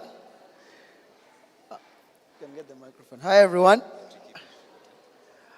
Unlike Rin, the CAP for public speaking didn't wear suits. We apologize for that. Next time we will wear suits because Rin didn't tell me that we are supposed to wear suits. That is just banter aside. So we are going to start with news anchoring, junior category. We had 2 participants in the finals, all from the same school. That is Mbarara Municipal School for the junior category. The first runners-up, going away with the medal, is none other than Akandinda Verona, Mbarara Municipal School. First runners-up. And automatically, Noe Anna. And automatically, Noe Anna becomes the overall winner for the news anchoring category. Congratulations to Mbarara Municipal for having taken this year's Nationals Junior Category News Anchoring genre. Right, for the senior, let them first award. Runner-up is Akandinda Verona. The 2 news anchors for senior category, please be nearby. We had 2 participants in the finals, and these are the participants. Not the winner, these are the participants. Okay, these are the what? Not the winners. From Bijera Senior School, we had Owamani Egan, and from Ntale School, we had Ainemani Jordan Emmanuel. Those were the participants that we had for news anchoring in the senior category. Before you announce, we are waiting for the little children to get their awards, and then we will proceed.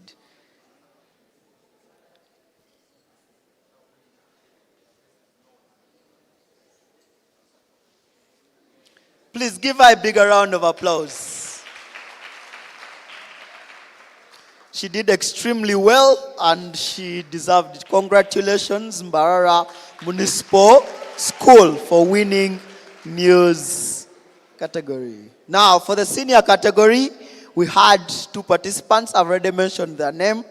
One was reading for us the news as a TV presenter, and the other was reading for us the news as a radio presenter.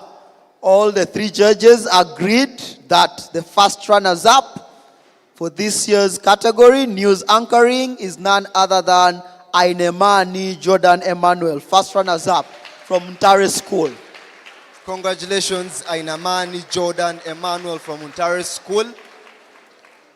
First runners-up, news anchoring category. That means that the overall winner, news anchoring senior category, is none. A big round of applause for Emmanuel Jordan as the award team. A big round of applause, a big round of applause. Congratulations, Emmanuel Jordan. Let us go. And that means the overall winner for the news anchoring senior category is none other than Wamani Egan, Bijera Senior School. Congratulations. Please give him a bigger round of applause. If I had a radio station or a TV station, I would wait for this boy to finish senior 6 and I enroll him. But sadly, I do not have. But those that have, please. The patron, please, for all the overall winners, please come with your patrons. There is a certificate for the school. A trophy for the winner and a certificate for the school, and then the certificate for the participant. Now, let us go to storytelling. For storytelling senior and junior category, we had 3 participants in the finals. Primary category, we had 1, we had Monique from Barara Municipal. 2, we had Daniela from Koloma Primary School. And 3, we had Anna Abela from Koloma Primary School. Second runners up. Second runners up, junior category storytelling, is none other than Nyakana Monique from Bara Municipal School. Congratulations, Nyakana Monique. Second runners up, junior category storytelling. Monique, please come for your medal. A big round of applause as she comes to receive her award. I can see Koloma is assured that they are winning because obviously there's the first runners up and the winner from Koloma. But who is it? Congratulations, Monique. First runners up. The judges agreed that the first runners up is none other than Atonjire Danieli from Koloma Primary School. That makes the overall winner as Ahabwe Anna Abela from Koloma Primary School. Congratulations to Koloma Primary School. That is the second runners up. We will have the patron from Koloma to come and receive their certificate for the work well done. Would like to say this from the panel of judges that the overall winner, Anna Abela, gave a wonderful story, very wonderful. And for someone her age, would not expect it. But it was very fluent, very wonderful. It had everything that was needed within the task, and not giving her the trophy would have been a disservice. Congratulations, Koloma Primary School, and congratulations, Anna Abela. We pray that you do not stop here, continue telling stories, and surely one day we will still celebrate you at other events. Senior category storytelling. This was also interesting. First runners up. Give it up for. Second runners up. Give it up for. Kisembo Gaudensia from St. Andrew's Seed. Senior secondary school. Senior secondary school. That is the second runners up, senior category storytelling. A big round of applause as she comes to receive her award. Second runners up, Kisembo Gaudensia from St. Andrew's Seed Secondary School. As she's coming on stage, you also want to read the first runners up. That is none other than Murunji Adolf Ahumza from Ntale School. This boy has been the most vibrant participant in the entire tournament. He was our MC.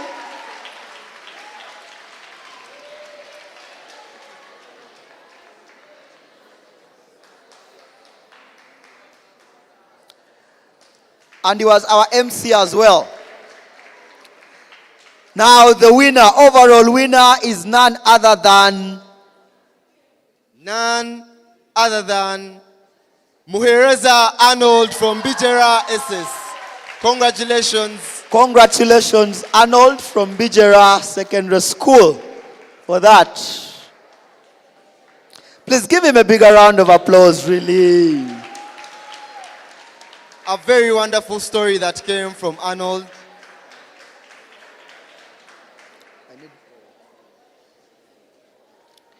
All right. we are going in for poetry and public speaking. Congratulations, Arnold. Congratulations, Bijera Secondary School. Congratulations, the patron. Now we are going to the category of poetry and public speaking. This is what we did. For poetry, both junior, senior, and public speaking, junior and senior, we are just going to recognize first the overall preliminary speaker. What does this mean? This simply means that out of the 5 rounds that we had for the senior category, this particular individual was able to, perform extremely well. However, we'll just mention their names, and they will not come here for any award, because we do not award those individuals. We only award them for the great work they do in the preliminary rounds. You have a certificate for, oh yeah, there's a certificate for them. So, we'll start with the junior category. The best poetry. For junior category poetry, the best preliminary poet. The best preliminary poet is Kugumaho Mark from Barara Municipal School. Out of all the rounds that we had before they broke to the finals, Kugumaho Mark was the best preliminary speaker. Congratulations, Mark. The poet. Yes. Now, in the finals, we had 2 participants. And we also want to say that Mark was able to be the best and the winner overall for poetry. So at this point, you can give Mark his trophy for the best poet, and then also for his award for being the best preliminary poet. He's the best poet. Then the first runners-up is none other than Lena from Parental Care. This girl is very young. She's a very young girl, but if that girl starts delivering a poem, trust me, you will be impressed. Congratulations, Mark. Please take your trophy. Lenny, come and take your medal and your certificate. Congratulations. Keep it up. Continue delivering poems and continue telling your patrons that you want to come for tournaments. They should not leave you behind the next time. You should continuously come. Now, we are going in for the junior category, public speaking. This one at the finals was heated. Very, very, very heated. As the judges were. That we had. So, the best preliminary speaker will come here. No.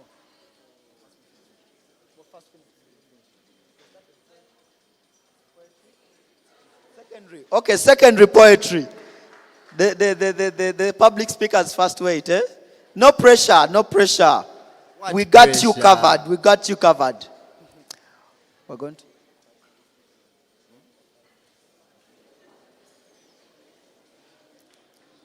For poetry, senior category, we had 5 individuals in the finals. The good thing is all of them will be walking away with a medal and a certificate.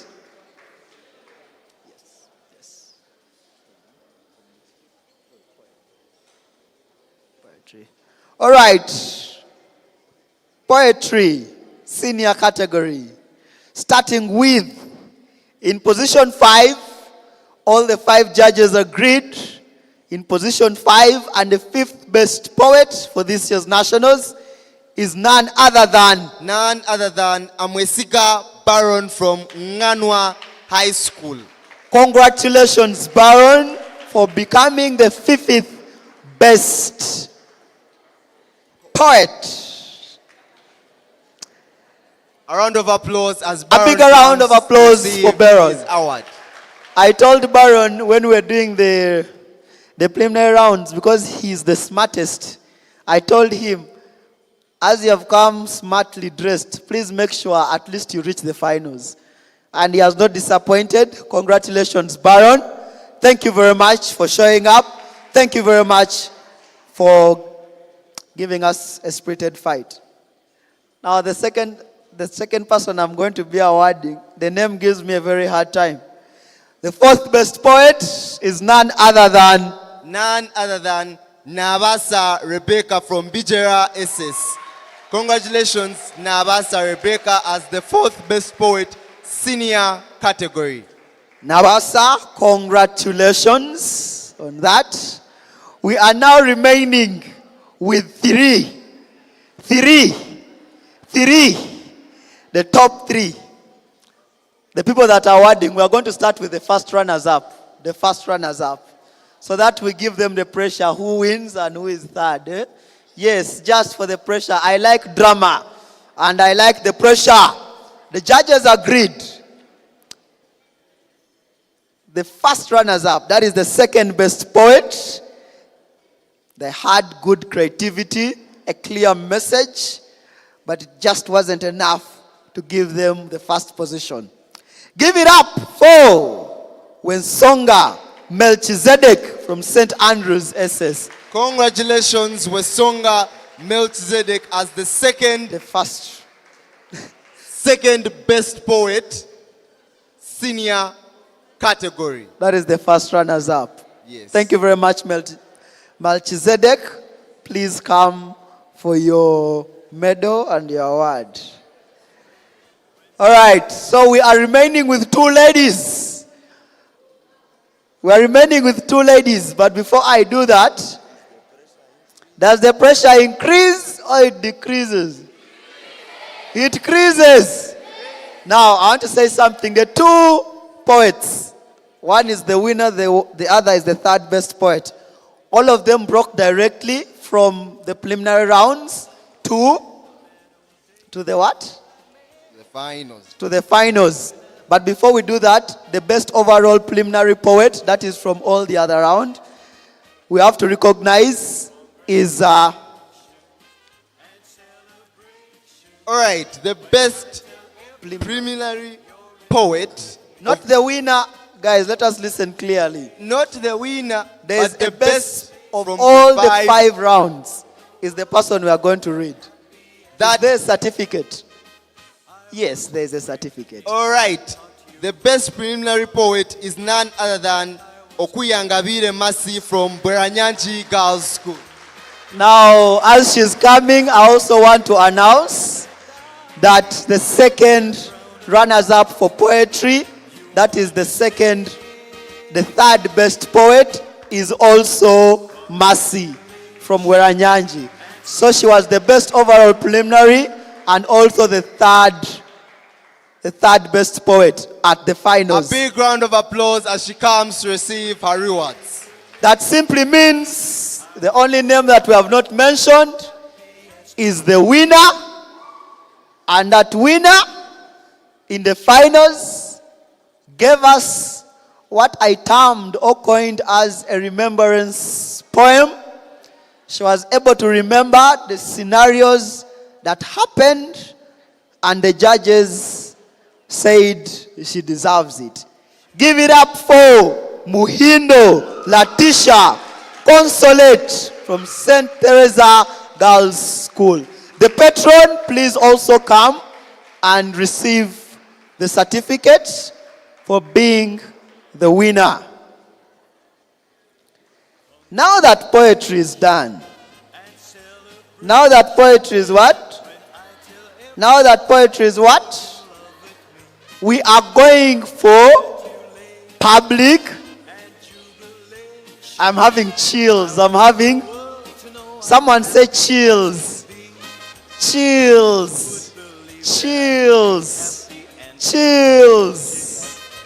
All right. Before we do that, we would also recognize the best preliminary speaker. For the junior category, public speaking, we had 3 preliminary rounds. And out of those 3 preliminary rounds, Kitami Nasha Magambo was able to emerge as the best preliminary speaker. We invite her to get a certificate for that, for being the best preliminary speaker.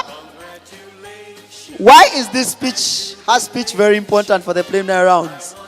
She was able to have average of 75 for all the rounds. That is an exceptional speech from a primary student, because our gauge was 60 to 80. Congratulations. Hey, the certificate for being the best preliminary speaker. In case you win, we will call you back. In case you win, we will call you back. All right. Now let us go to the results of the finals. Second runners up. Second runners up, junior category public speech, is none other than Natukunda Abigail Denise from Koloma Primary School. Abigail Denise, the little angel. This lady was the MC for our yesterday's socials. This is a force to be reckoned with. Watch out. The future of Koloma is indeed. Congratulations. All right, so we are now going in for the first runners up and then the overall winner. The first runners up, public speaking, is none other than Ayebare Emanuela from Barara Municipal. All right, and that leaves the overall winner for junior category public speech as Chitami Nasha Magambo from Uganda Matters Primary School. That simply means she did not. Let us first have the first runners up and then we'll have the overall winner. This means Chitami did not only just emerge as the best from the preliminary rounds, but she also went ahead to win the finals. Congratulations. The finals task was a persuasive speech, and she was in position to persuade us why we need to unite and fight against climate change. Let us have the patron for Uganda Matters Primary School, as well as Chitami Nansha Magambo for her trophy, medal, and certificate. Congratulations.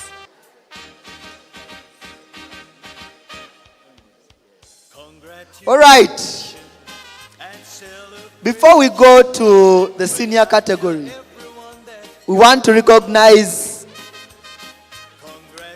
the best preliminary speaker to come and pick her certificate as well. But the top 4 speakers in the preliminary round, all of them had an average of 71. However, there was one who had 71.6. And that is none other than, as they say, numbers do not lie. That is none other than Nakawesa Amira Kwagala from Kakungulu Memorial School. She emerged as the best preliminary speaker. Please come forward for your certificate. On to the finals. We had 6 participants, and sadly, we will only award the top 5.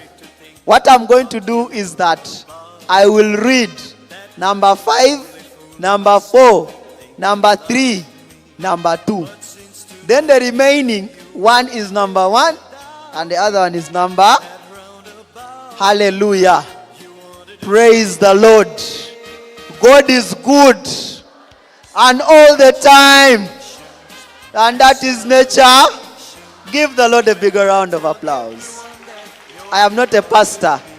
I am not a pastor. All right.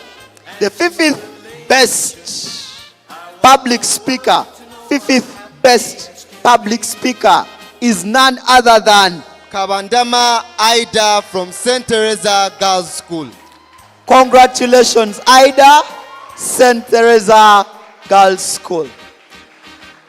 That is our 5th best speaker, senior category. Before we read the 4th best public speaker, it is important to note that the task for the finals required these people to first of all be as persuasive as possible, because they were talking to the people of Kawempe. Now, the question that all the other speakers need to answer is, did you speak to the people of Kawempe so that they can give you the trophy? And those people were the judges. The 4th best public speaker is none other than Arinda Miriam from Bijera Secondary School. Congratulations, Miriam. Miriam, congratulations. All right, please. Guys, why are you being sadists? Please give a bigger round of applause. Give a bigger round of applause. It's not easy. It's not easy. It is not easy. Congratulations, Miriam. As Miriam is getting a certificate and medal, the second runners-up and the third best public speaker. If you have not yet heard your name, you are close to the trophy than ever before. If I were you, I would be praying. If you speak in tongues, you do so. If you're a Muslim, you call unto Allah. If you're a patron, I don't know, you start praying that you go back home with a trophy. The third best public speaker is none other than Nakawesa Amira Kwagala from Kakungulu Memorial. A bigger round of applause. Congratulations, Amira Kwagala from Kakungulu Memorial School. Not only was she the best plenary speaker, but in the finals she was able to be the third best public speaker. A bigger round of applause for her. How many people are remaining? How many people are remaining? How many? Someone says Sat. Sat. Sat. As those some are the person goals. said, silly. Silly. Those are the goals that Barcelona swallowed yesterday. No, Barcelona scored, but it was not a... Yes. Okay.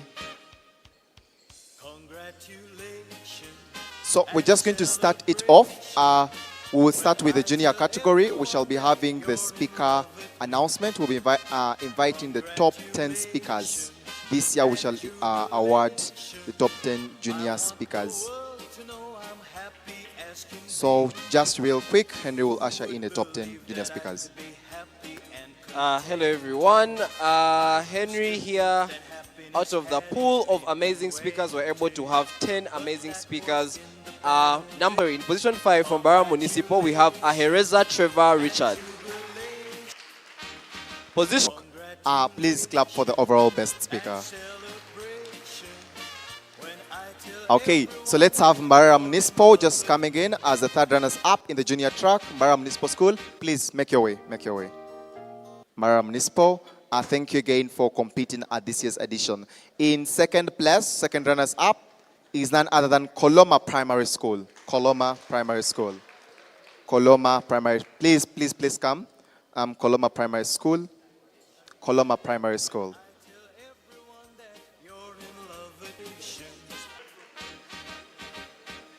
Thank you, Parental Care. And the patrons as well win themselves.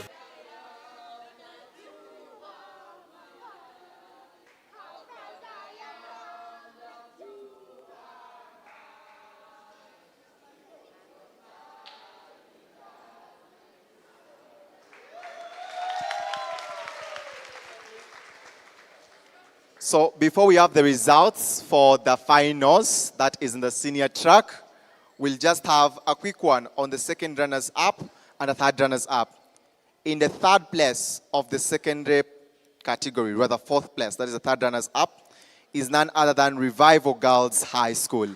Revival Girls High School, let's give them a round of applause. Revival Girls, please make your way. Make your way, Revival Girls. Revival Girls High School, please make your way. Thank you for placing fourth at this year's edition. Revival broke in position number 4.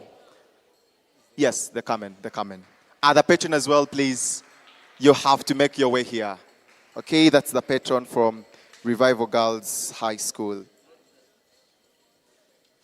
Okay, yes, that is the patron. The second runners up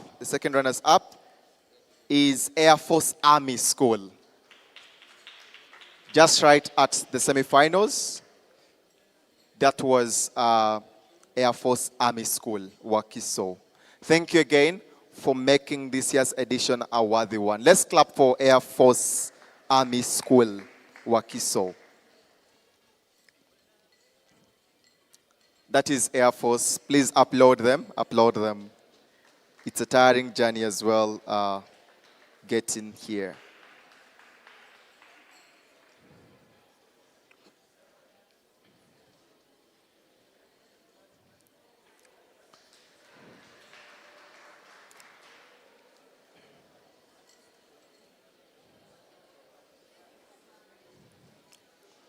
Okay, thank you, Air Force Army School, for making it.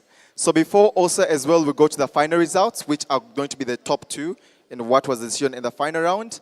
Allow me recognize this award is, I felt like the speeches in this tournament were moving, but some of them were more moving than other speeches. This particular speaker had an average of 71.70, the highest speaker score in the tournament. Overall, he doubles as the overall speaker for the tournament. He was also the best junior speakers in their final, and also the best speaker in the junior category. That is Ashaba Isaiah. Let's have Ashaba Isaiah. It's a simple token of appreciation, and then we'll have the final announcements.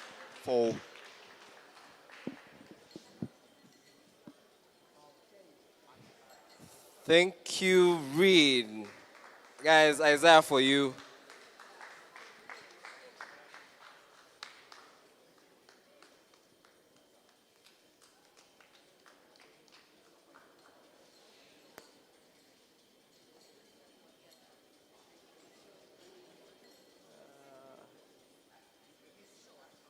Okay, I'll keep this very short. The moment everybody has been waiting for. So in this final, we had Ntale School in proposition, and we had Chigezi High School in the opposition.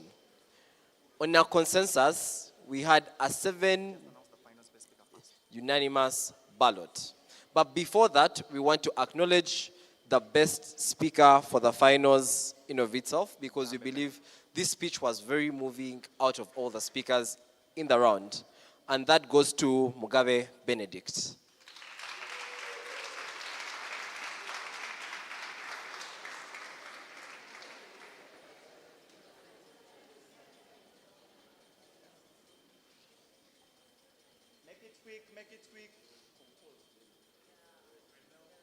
Now, the moment we've been all waiting for.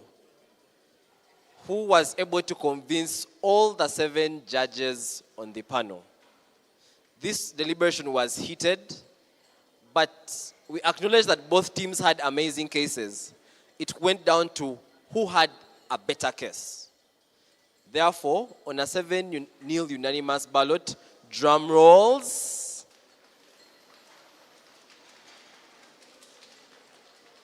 The champion of the inaugural TDN Nationals was a team of students. These students were in the proposition, Ntale School. So let's first invite the runners-up, Chigezi High School, to get their awards, and then we can call upon the champions. A round of applause for the runners-up.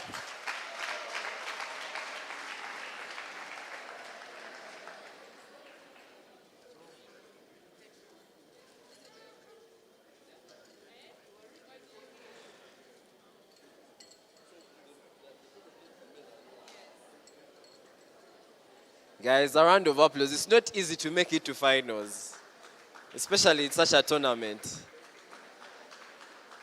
Easy for a spirited debate. And now, would like to invite...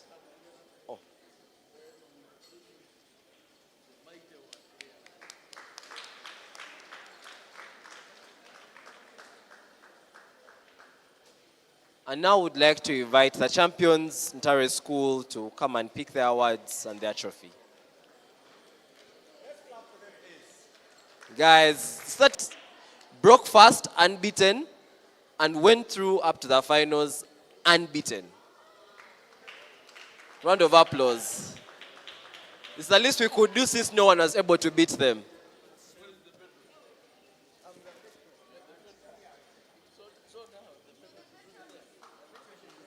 Guys, a round of applause.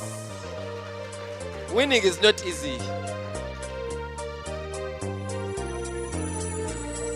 Ntale School, my shield, my strength. How proud I'm that you are mine. I'll sing your name wherever I'll be, because because of your mighty deeds.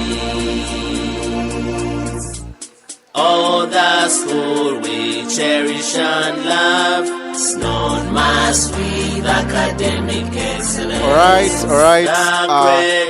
Thank you, our chief of guests, for ushering this final segment of the award ceremony. From the core adjudication team, want to say thank you to everyone who has made this tournament worth it. From the feedback that you've given on judges, I think it's a very great learning point for most of them. Thank you, everyone. And now over to OC. Thank you. Thank you so much. I congratulate each and every person for making it up this far. The program after here is that we are going for meals. For those that are not traveling right now, feel free to make your way to the dining hall and go for the meals. I think we must have closing remarks from the TDN director, and that is Mr. Eric, to conclude this program. Thank you so much. Then also the second best speaker from the senior category should look for me for their diaries. Thank you.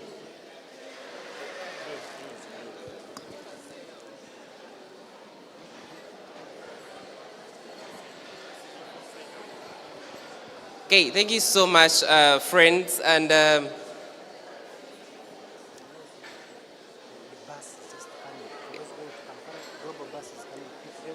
okay, I'm so grateful that we finally reached at the end of this session, and I'm reliably informed that those who are going to Kampala, the bus is already waiting. And trust me, next year shall be better.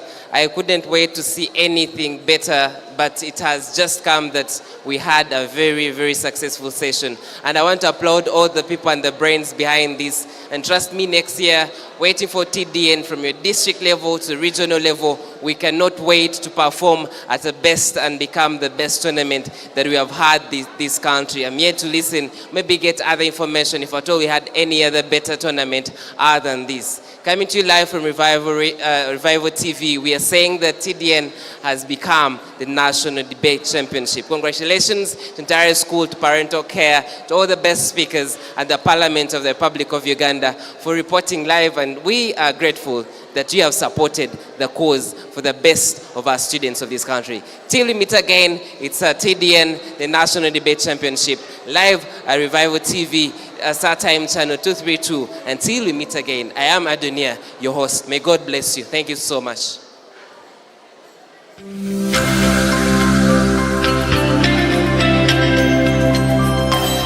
Revival TV, amagarum wijwire.